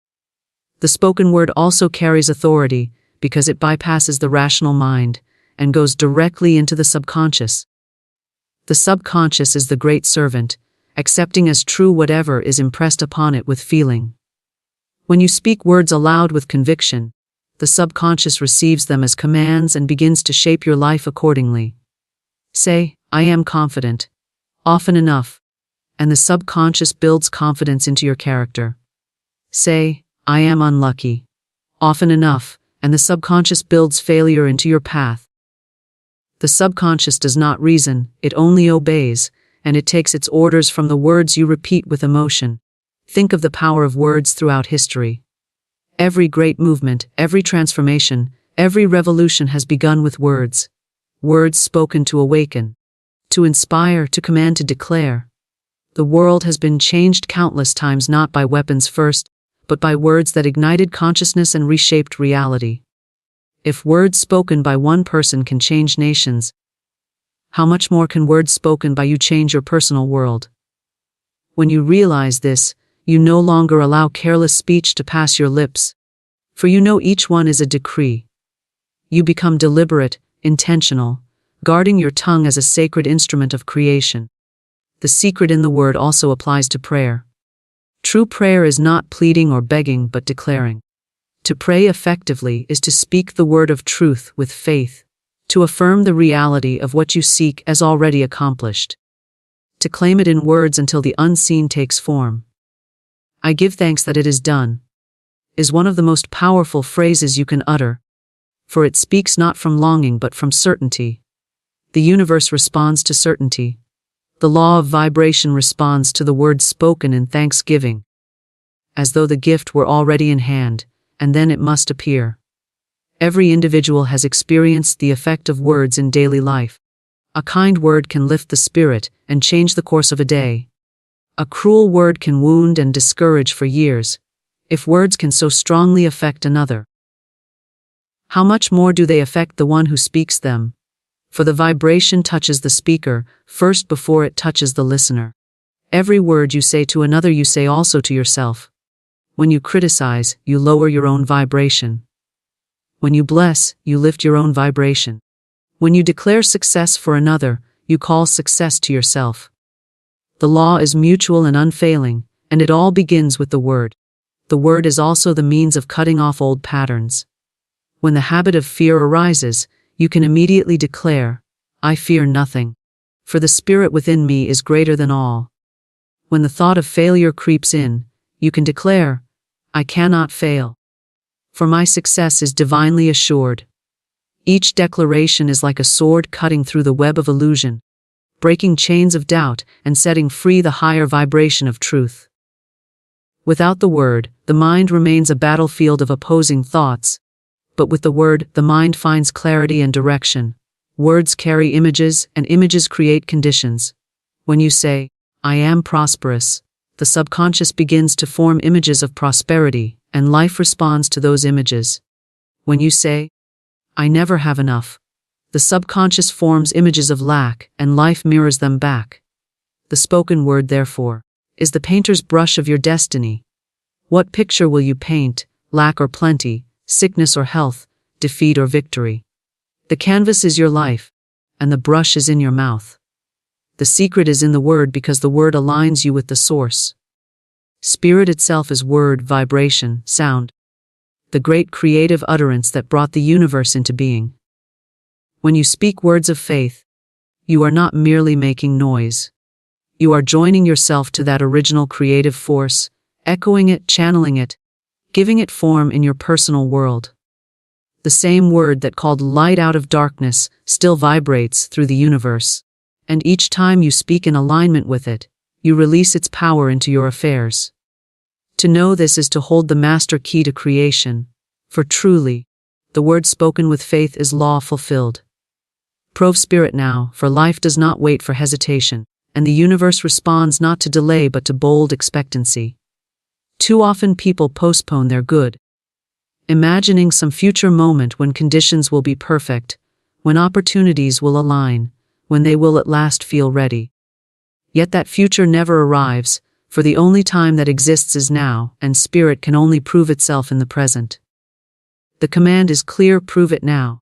Act in faith now, expect results now. To wait is to sleep, but to act in trust is to awaken.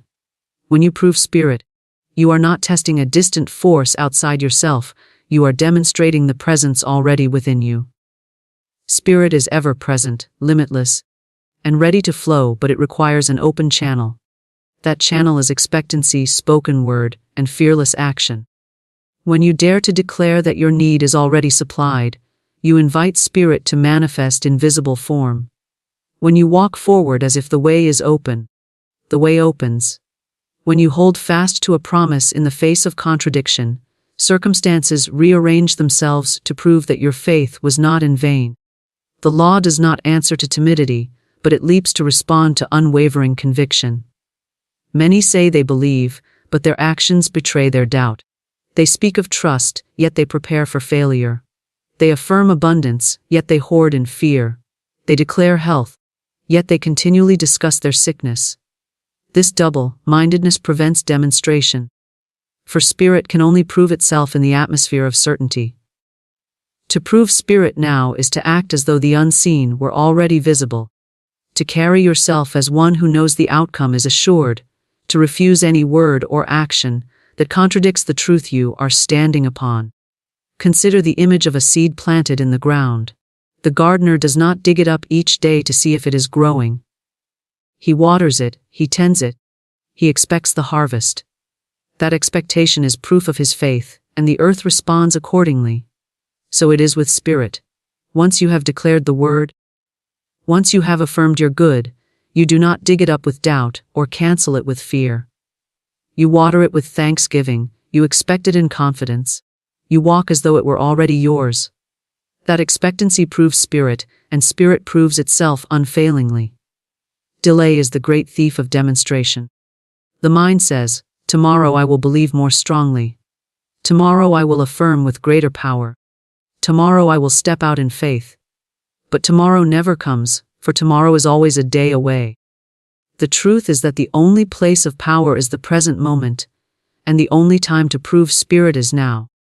When you declare boldly in the face of present circumstances, you release a force that cannot be delayed. The demonstration may not appear instantly in visible form, but the law begins moving at once. Invisible channels open, unseen forces align, and soon the evidence appears. But nothing moves until you prove it now. Proving spirit requires boldness. You must dare to declare what the senses deny. You must dare to affirm prosperity while appearances shout lack. You must dare to speak health while the body trembles. You must dare to proclaim success while failure stares you in the face. It is this daring that opens the door, for the law is not impressed by caution. Spirit flows most freely through the one who dares, the one who claims his good without hesitation, the one who speaks as if it were already accomplished. Every promise of spirit carries within it the demand, prove me now. It is not a suggestion, but a challenge. The universe asks, will you trust what you cannot see? Will you act upon what you believe rather than upon what you fear? Will you walk in the light of truth rather than the shadow of appearances? When you answer yes, you put the law to work, and it never fails. The moment you act in expectancy, the wheels of demonstration begin to turn. Proving spirit is not about strain or force. It is not about trying harder or begging more fervently. It is about standing still in the certainty that what you have spoken is true, and then acting as though it is. It is quiet confidence, not anxious effort.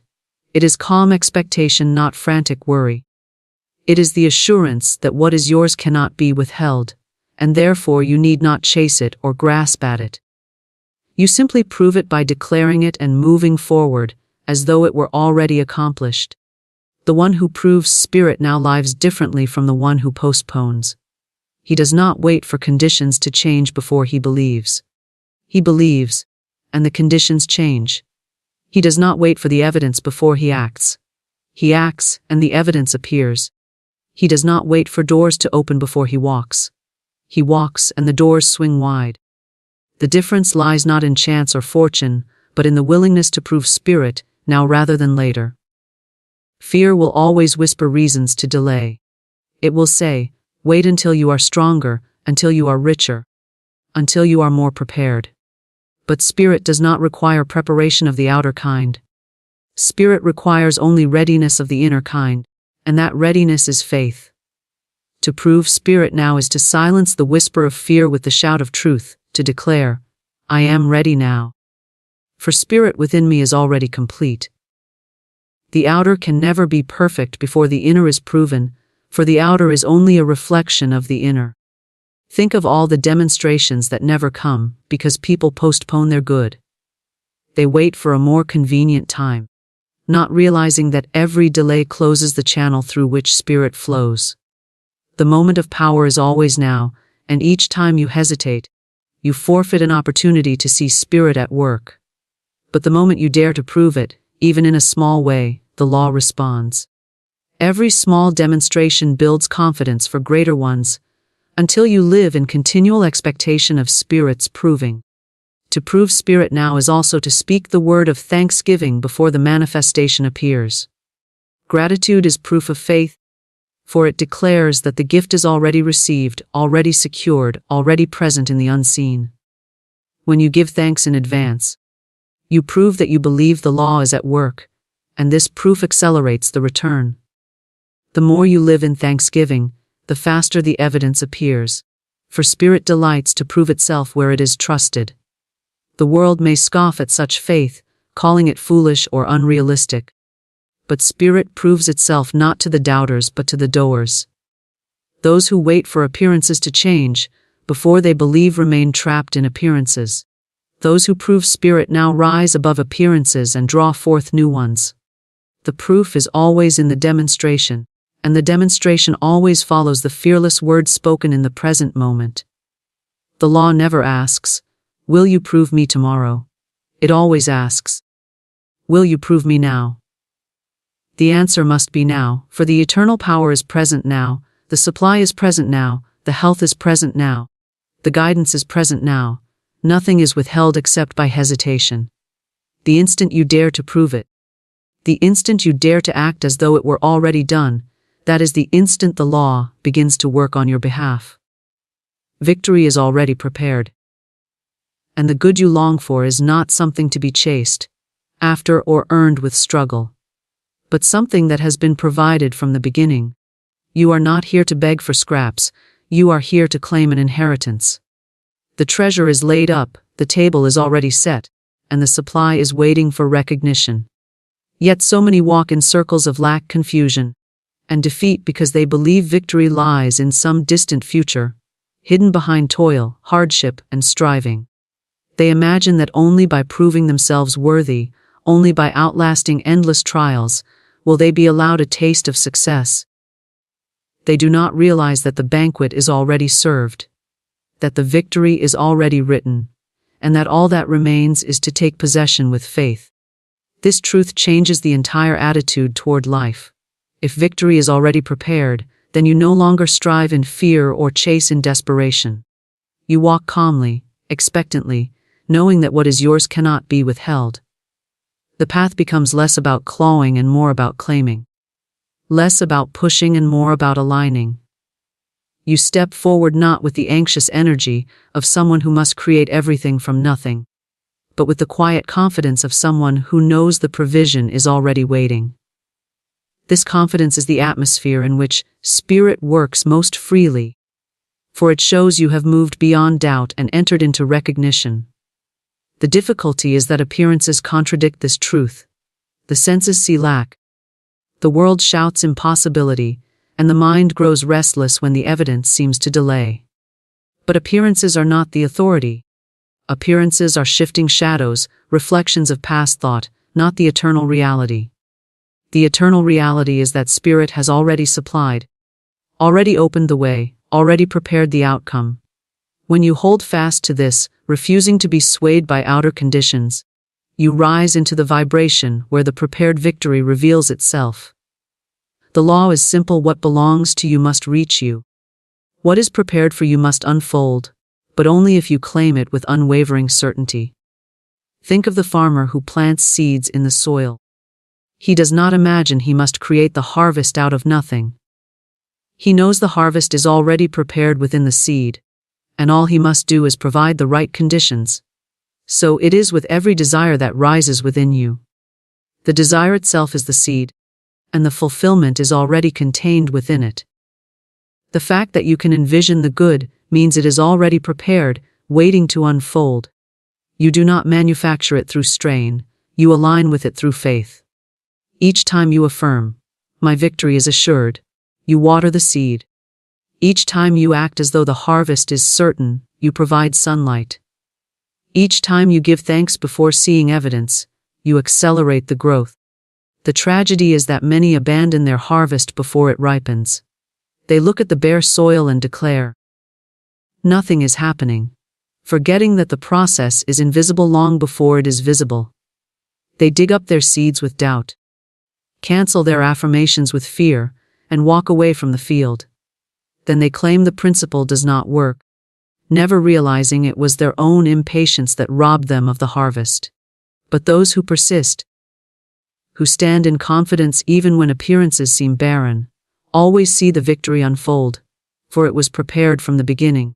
Victory is not limited to a few. It is not withheld as a prize for the fortunate or the chosen. It is the birthright of all. for Spirit plays no favorites. The same law that guarantees the return of the sun each morning guarantees the return of your good when you align with it. You do not need to compete, for what is yours is already marked with your name. No one else can take it, no circumstance can block it, no delay can erase it.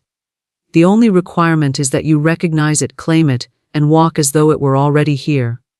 The moment you do, channels begin to open, opportunities appear, and people are moved into place to deliver what was always intended for you. To live as though victory is already prepared is to shift your consciousness from striving to resting in faith. It does not mean inactivity, but it means activity free from fear. You still take steps, you still move forward, but you do so in the energy of certainty rather than the energy of desperation. You write the letter, make the call, pursue the vision, but all the while you know the outcome is already secured. This removes anxiety, for you no longer place the burden of success upon your own shoulders. You realize Spirit has already carried it, and your role is to cooperate, to align, to speak and act in harmony with what is already yours. This attitude transforms even challenges. When obstacles appear, you do not collapse in despair, for you know the victory is already prepared behind them. You see the challenge as a test of recognition, a chance to stand firm in your claim rather than retreat into fear. You say, "This too shall pass. For my good is inevitable," and the obstacle dissolves or turns into a stepping stone. What once would have shaken you now becomes an opportunity to strengthen your conviction, to prove again that nothing can prevent the manifestation of what Spirit has already completed. Gratitude becomes natural in this consciousness, for you are no longer waiting for proof to give thanks. You thank in advance, knowing the answer is already given. You rise each morning with thanksgiving for the victory, even if it is not yet visible to the senses, for you know visibility is only a matter of time. Gratitude is the fragrance of faith, the sign that you truly believe your good is assured. And gratitude multiplies the blessing, speeding its return, expanding its reach, until the demonstration surpasses what you originally envisioned. Those who live in the vibration of prepared victory walk differently, speak differently, and carry themselves differently. They are not easily swayed by appearances, not quick to despair, not desperate for approval. They radiate quiet assurance, knowing that nothing can be withheld. They bless others freely, for they know blessing cannot diminish their own supply. They encourage others boldly, for they know victory is abundant and unlimited, not scarce or exclusive. They become living examples of what it means to stand in recognition of Spirit's completed work. This recognition is the true secret to peace. Without it, life feels like endless striving, endless grasping, endless fear of loss. With it, life becomes a steady unfolding of good, a calm assurance that each step leads inevitably to greater expression of the victory already secured. You need not push against the current, or exhaust yourself with worry, for the current is already carrying you toward your prepared good. The more you relax into this truth, the more swiftly and easily it comes. Victory is already prepared in every area. Health already prepared in the face of sickness, supply already prepared in the face of lack, success already prepared in the face of failure. Nothing is truly missing, it is only unseen. The senses may insist otherwise, but the senses are limited. Spirit is unlimited, and Spirit has already completed the work. When you shift from asking, "Will it happen?" to declaring, "It is done," you move into alignment with the truth, and the unseen swiftly becomes seen. Each time you declare victory, you awaken to more of it. Each time you give thanks in advance, you call it closer. Each time you act in faith, you reveal another portion of the prepared plan. Life ceases to be a struggle and becomes a proving ground for demonstration, where every circumstance becomes an opportunity to reveal more of what was always waiting for you.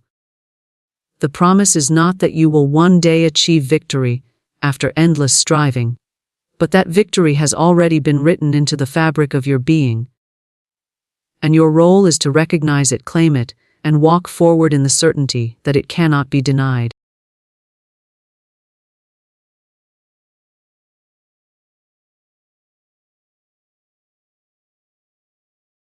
Beloved, life is a game, and like every game, it must be played according to law.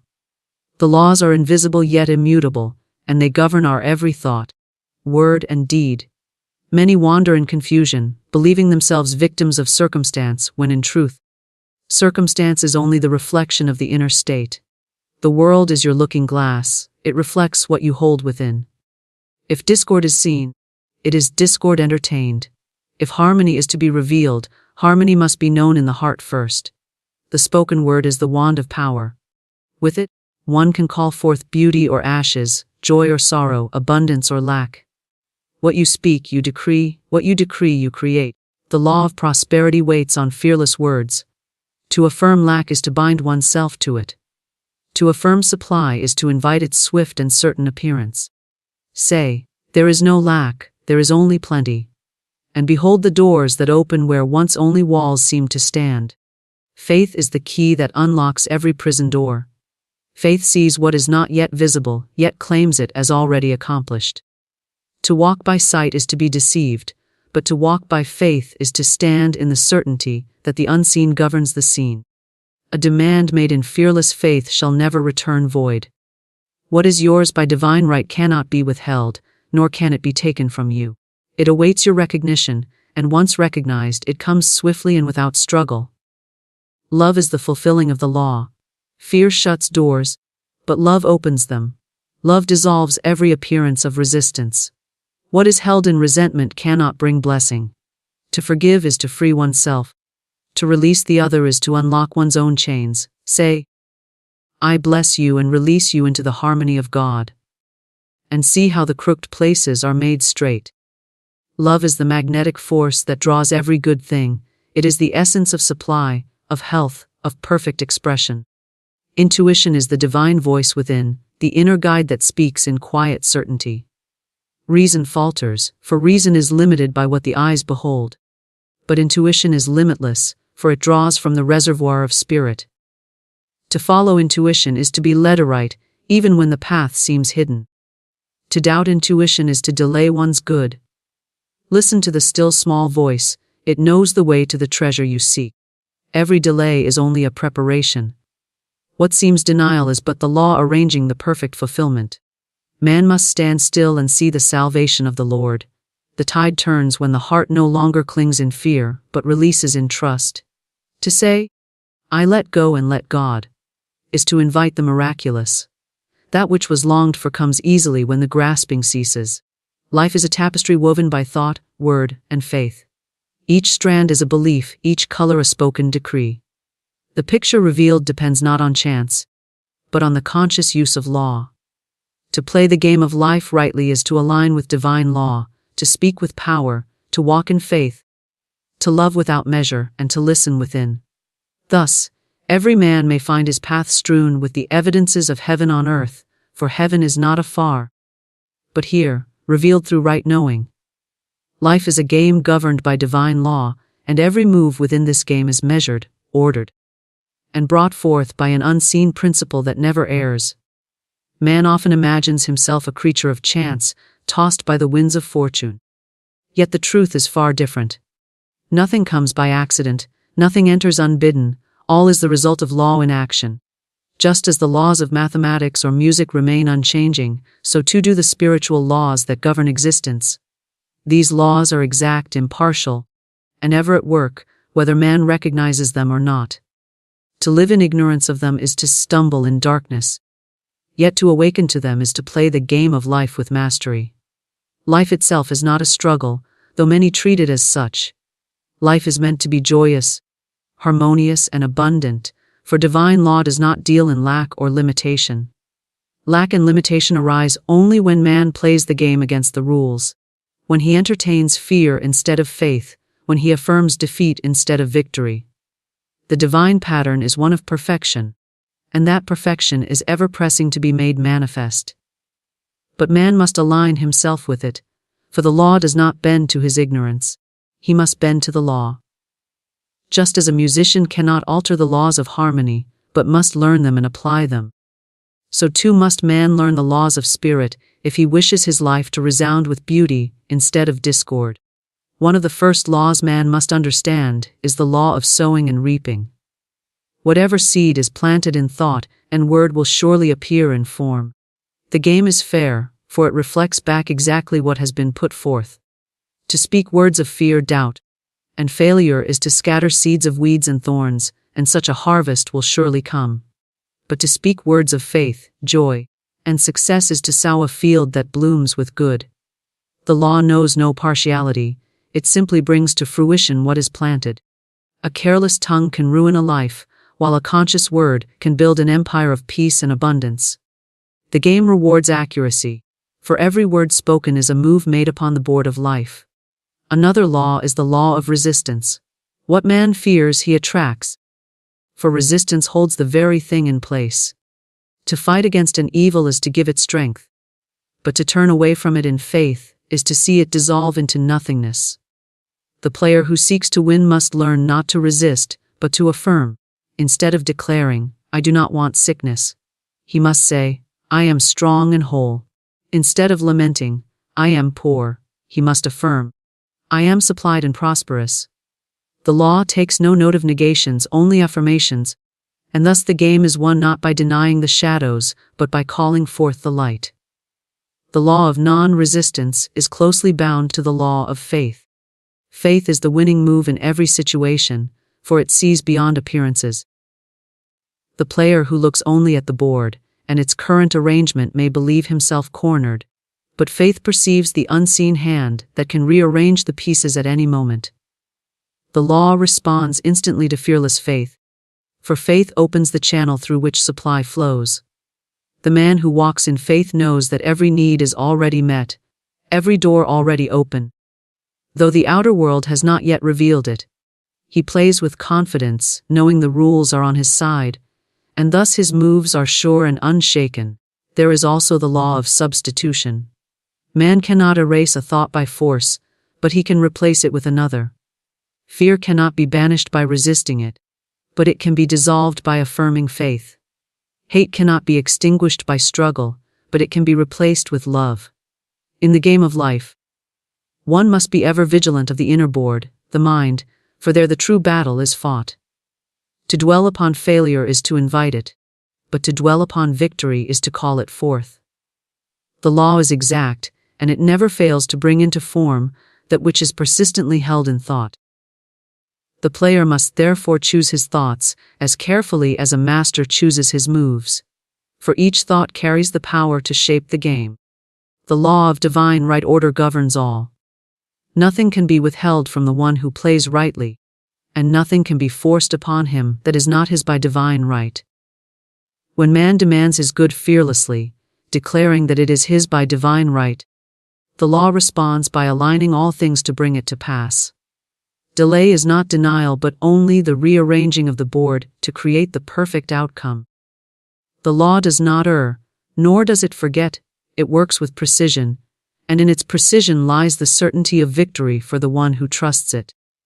Life as a game is not meant to be played in half-awareness, stumbling and guessing.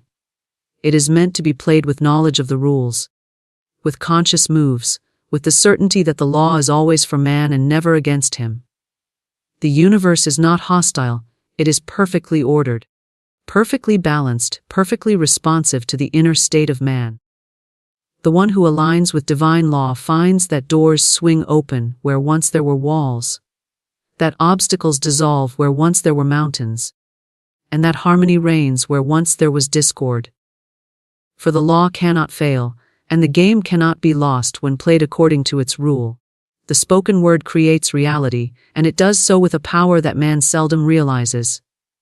Every word uttered carries within it a seed, and that seed, once planted, takes root in the fertile soil of the unseen and springs forth into form. Words are not idle, nor are they forgotten once spoken. They are living forces, charged with the energy of belief and expectation, moving forth to build the circumstances and experiences that will later be encountered. When man understands this, he becomes cautious with his speech, guarding it as one would guard precious treasure, for he knows that careless words bring careless results, while words of faith and power bring forth good measure, pressed down and running over. The world one sees about him is nothing but the harvest of yesterday's words. If discord is present, it is because words of discord were spoken. If harmony surrounds, it is because words of peace and blessing were declared. The spoken word is the bridge between thought and manifestation. A thought left unspoken is like a seed unplanted, but once clothed in speech, it is released into the law, and the law, being impartial, must bring it forth. Thus, man speaks his world into existence, often without realizing that the complaints, fears, and careless expressions he utters daily are weaving the very fabric of his tomorrows. To speak is to decree, and to decree is to create. The law accepts every word as a command, without judgment, without hesitation.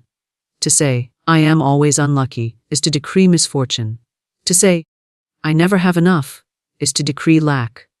To declare, things never work out for me, is to invite continual failure.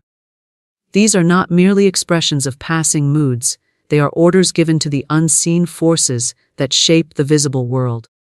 The universe does not discern whether the command was wise or foolish, it simply fulfills it with exactness.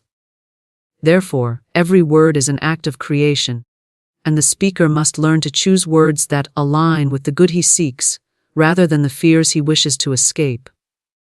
The spoken word is also magnetic, for it carries vibration.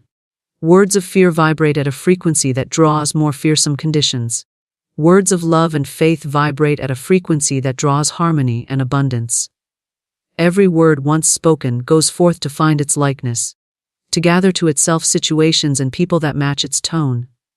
Thus, the tongue holds the power of life and death, for with it man calls forth either blessing or curse.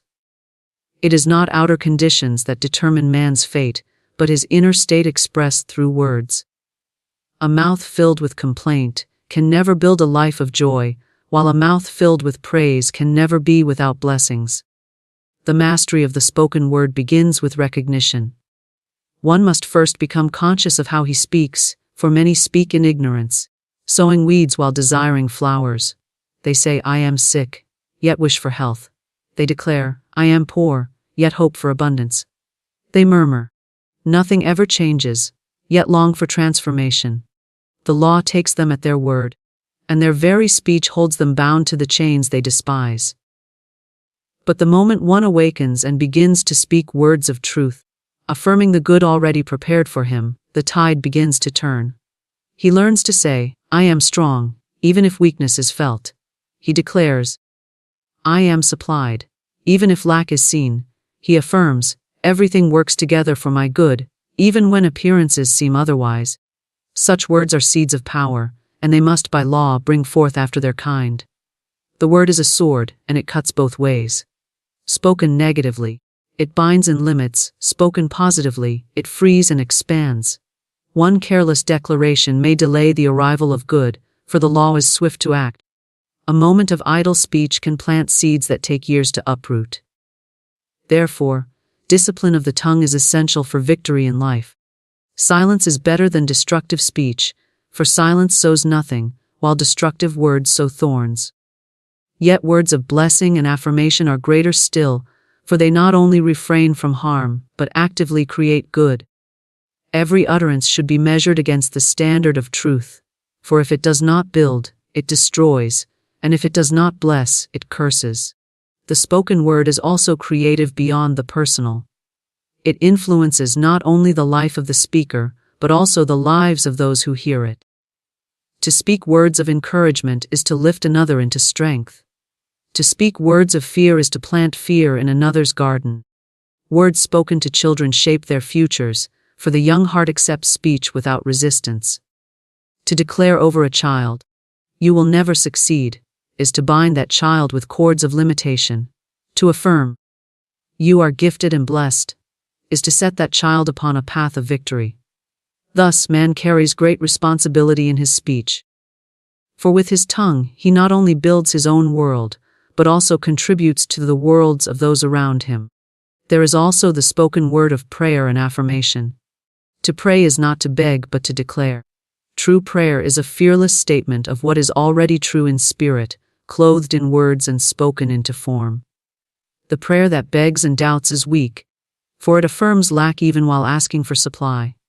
But the prayer that affirms, "It is done, it is finished, my good now appears," is strong, for it speaks from the position of faith, and faith is the law's command. Affirmations, spoken aloud with conviction, charge the atmosphere with the reality desired.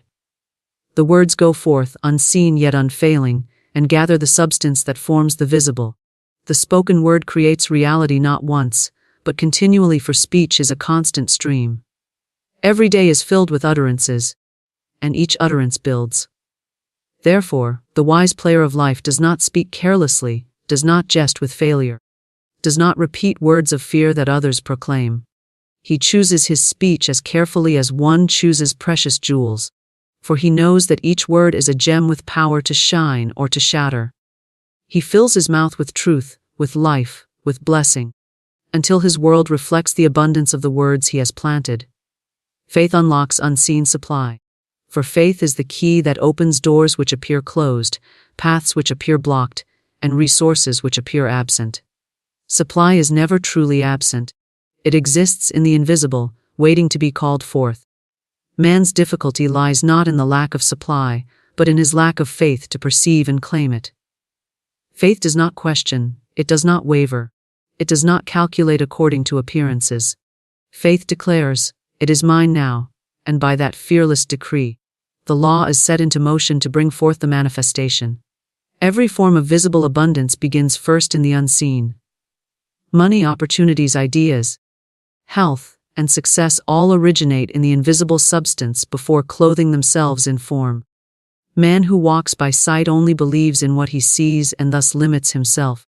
But man who walks by faith sees beyond the visible and calls forth what is not yet expressed. Faith does not depend on evidence, for it is itself the evidence of things unseen. When faith speaks, the unseen responds, for it is the language understood by the law. Doubt, on the other hand, shuts the door to supply, for it affirms lack and affirms limitation. Fear says, "It cannot be," but faith says, "It is already accomplished." Supply is drawn to faith as surely as iron is drawn to the magnet.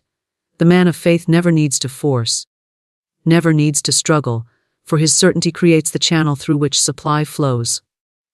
When he declares his good fearlessly, without wavering, supply must come, for the law cannot deny the one who believes. The one who doubts and hesitates blocks his own good, for he stands in two minds, affirming abundance with his lips but denying it with his heart. Faith is singleness of vision, and with that singleness comes power. Faith operates in the present, not in the future. To say, "Someday I will have," is to place supply afar off, always beyond reach. Faith says, "I have it now." And by claiming it now, it brings the future into the present. The law responds to the now, for spirit knows only the eternal present. Every delay is created by man's postponement in his thought, his waiting for a sign before he believes. But the one who dares to believe without a sign, who stands upon the invisible word and declares it true, finds that signs and evidences rush in to support him. The supply was always there, waiting for recognition, and faith is that recognition. The unseen supply is limitless. There is no scarcity in spirit, no lack in the divine storehouse. Scarcity is a fabrication of man's thought, born of fear and ignorance. Just as the sun shines without ceasing and never fears to exhaust itself, so too does supply flow endlessly to those who open themselves in faith. One does not need to calculate how it will come or through what channel, for faith leaves the method to the divine intelligence that orders all things perfectly. To demand the how is to doubt, to declare the what is to trust. Faith states the end and the law arranges the means. Faith is not passive, it is active, vibrant, and commanding. To sit in resignation, saying, "If it is meant to be, it will come," is not faith but doubt disguised as humility. Faith claims boldly, without hesitation, for it knows its authority. It does not beg or plead, for to beg is to confess lack. Faith demands, for it knows that demand backed by fearless certainty cannot be refused. The word spoken in faith is a decree, and decrees are laws to the unseen. That which is mine by divine right comes to me now, is a statement of faith that calls forth supply with irresistible force. Faith also removes fear. For fear is the great thief of supply. Fear binds the channels, closes the doors, and blinds the eyes. The man who fears poverty attracts it. The man who fears loss invites it. The man who fears failure prepares the way for it. Fear rehearses disaster, while faith rehearses triumph. Fear imagines the empty purse, while faith sees the overflowing storehouse. To dwell in fear is to entertain lack, but to dwell in faith is to entertain abundance. As a host cannot serve two masters, man must choose whether to entertain fear or faith, and that choice determines the supply that flows into his life. Faith is not shaken by appearances. Appearances may shout lack, may seem to prove the absence of good, yet faith is unmoved. Faith looks at the barren field and declares it rich with harvest. Faith looks at the closed door and declares it open. Faith looks at the empty hand and declares it full. The law responds not to appearances, but to the words spoken in faith, and in due time the appearance changes to match the declaration. Appearances are but shadows, fleeting and powerless, but faith is substance, enduring and creative. Faith also brings ideas, and ideas are the true currency of supply. When man opens in faith, he becomes receptive to the divine intelligence that whispers solutions, opportunities and directions. These ideas, once acted upon, bring forth visible wealth and success. Without faith, man shuts off inspiration, relying only on his limited reasoning. With faith, man taps into the infinite reservoir where every answer already exists. One idea received in faith can unlock doors that years of labor could not open. Faith not only calls forth material supply, but also the invisible supply of wisdom, courage, and vision. The man of faith lives as though his good were already his. He speaks as though it were already accomplished. He acts as though it were already present. He gives thanks as though it were already received. This living in the end is the mark of true faith. Gratitude spoken in advance is the strongest affirmation, for it assumes the reality of what is not yet seen. I thank thee that it is done, is the language of faith, and such gratitude hastens the manifestation. The doubter waits to see before he thanks. The man of faith thanks before he sees, and by thanking he sees. Love fulfills the law and dissolves resistance. For love is the highest vibration and the strongest power. Where fear divides and repels, love unites and attracts. Fear closes doors, builds barriers, and holds man apart from his good, but love throws open the gates and sweeps away every obstacle. Love is the secret solvent that melts hardness, breaks down opposition, and restores harmony where discord seemed fixed. It is not a weak or sentimental thing, but a mighty force, creative and irresistible, for it is the very essence of divine law. When man aligns himself with love, he finds that every crooked place is made straight, every wall is turned into a door, and every difficulty dissolves like mist before the rising sun. To live without love is to live in bondage, for resentment binds, criticism binds, condemnation binds. These are chains forged by the tongue and heart, and they weigh heavily upon the life of the one who carries them. Love, however, cuts through these chains, for it releases and forgives. The one who forgives is the one who sets himself free, for while hatred may seem to hold the other in bondage, it is the hater who is imprisoned by it. To bless where one has been cursed, to forgive where one has been wronged, is to rise above the law of retaliation and to enter into the law of harmony. Love is the fulfilling of that law, for when love is spoken, thought, and acted upon, no debt remains to be paid, no discord remains to be balanced. Love is also the great attractor. What man loves, he draws to himself. Love of beauty draws beauty. Love of abundance draws supply. Love of joy draws joy. But man must beware, for misplaced love also draws its likeness. Love of fear draws fearful things. Love of trouble draws troubled conditions. Therefore, true love must be directed toward the divine good, the eternal truth, the highest pattern. To say, I love good, I love peace, I love abundance, is to open wide the gates through which these very things pour. Love is a magnet, and what is loved is never kept afar. It comes swiftly and certainly, for the law cannot withhold from love. In every relationship, love is the harmonizer. Strife, quarrel, and misunderstanding dissolve before the presence of true love. To insist on one's own way is to resist, and resistance breeds more resistance. But to yield in love is not weakness, it is strength. Love sees the other not as an adversary but as another self, another expression of the same divine life. To speak in love, even when provoked, is to disarm opposition. To act in love, even when wronged, is to restore balance. Love is the oil that removes the friction of human contact, the balm that heals wounds, the force that binds together what would otherwise be broken apart. Love is fearless. Fear doubts, fears withholds, fears clings, fears loses. Love trusts, loves gives, loves releases, loves multiplies. Fear says, if I give I will have less, but love says, as I give, I receive more. Fear says, I must protect myself from harm, but love says, nothing can harm me, for I am one with good. Fear builds walls. Love builds bridges. Fear tightens the hand, love opens it. The one who walks in love cannot be harmed, for love is invincible.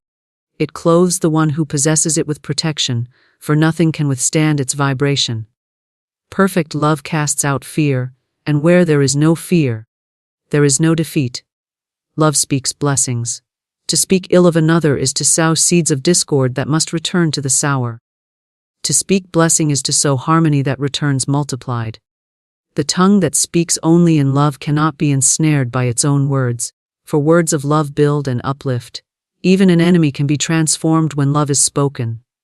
To say, I bless you, I release you, I see you in the harmony of good, is to remove every tie of resentment and to establish freedom. Love does not mean indulgence or agreement with error, but it sees beyond error to the truth, and by holding to the truth, it dissolves the error. Love is also the great liberator in the material world. Many hold tightly to possessions, fearing loss, and by that fear they bind themselves to lack. But the one who loves release, who gives freely, who sees money and possessions as channels of good rather than objects to cling to, finds that his supply is ever renewed.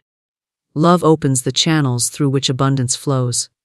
To love prosperity is to attract it, to love giving is to invite receiving.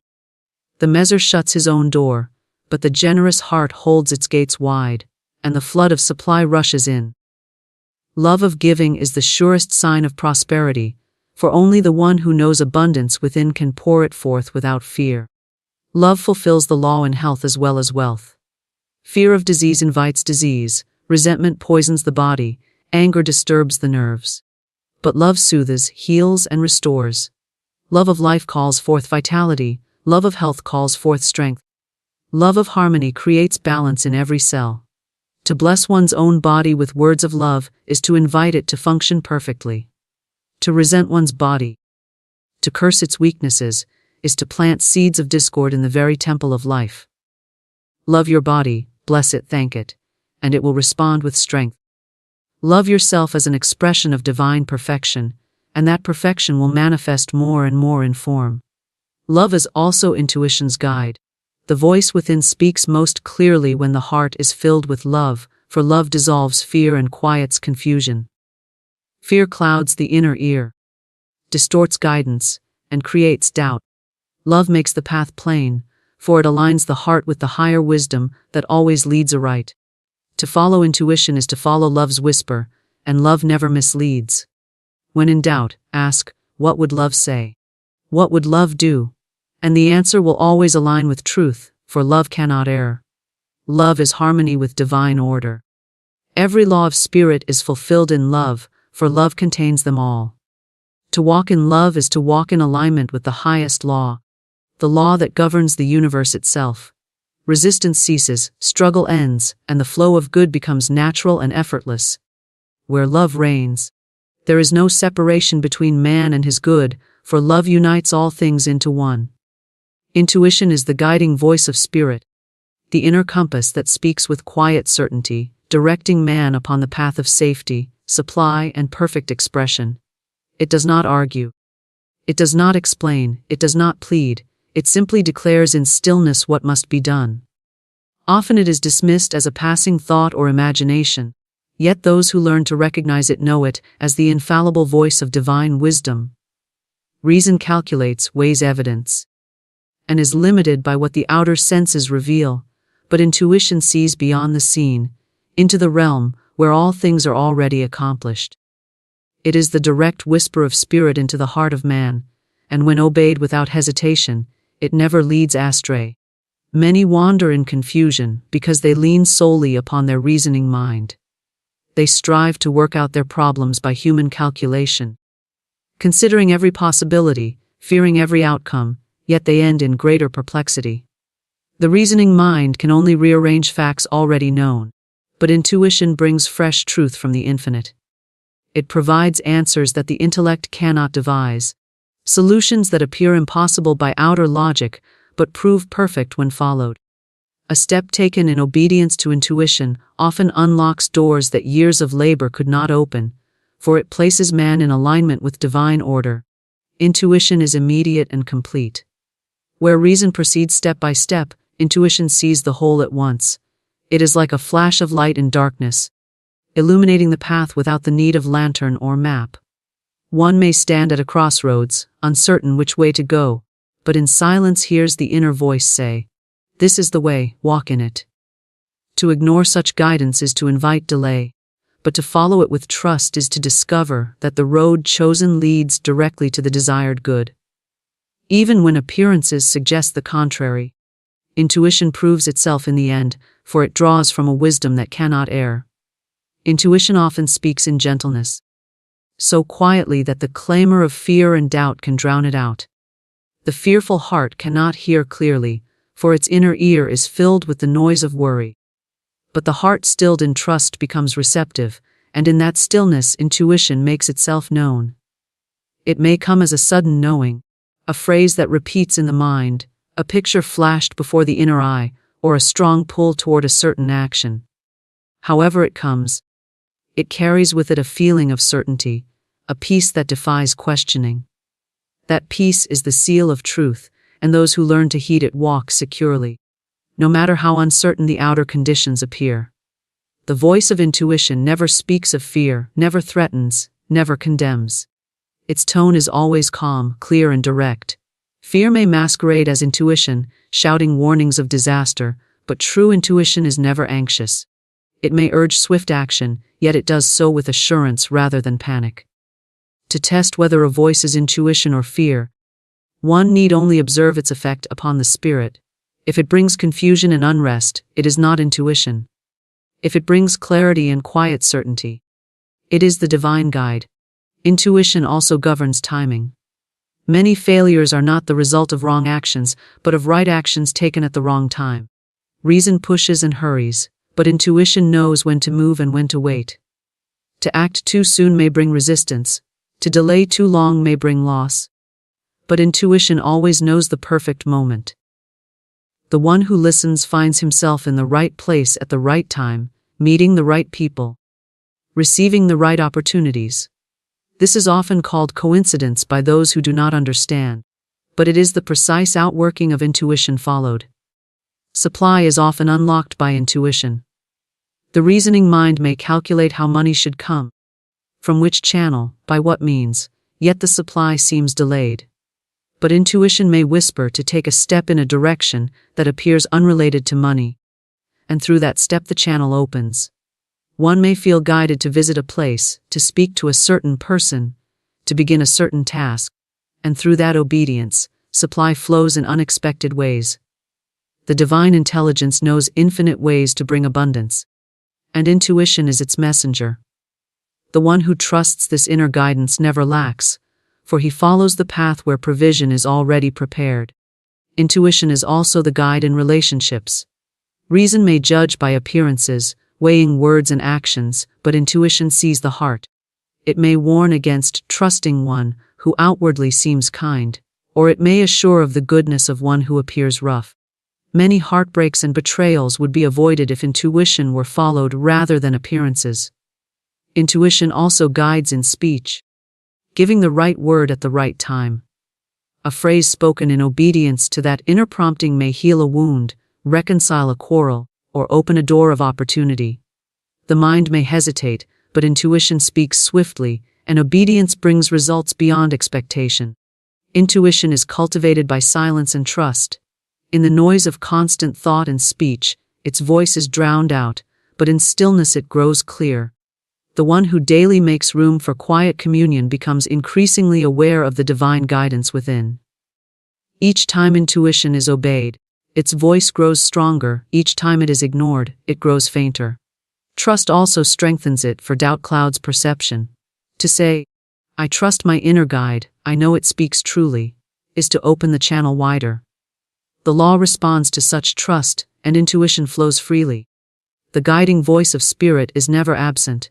Even when man believes himself lost, intuition is present, whispering the next step.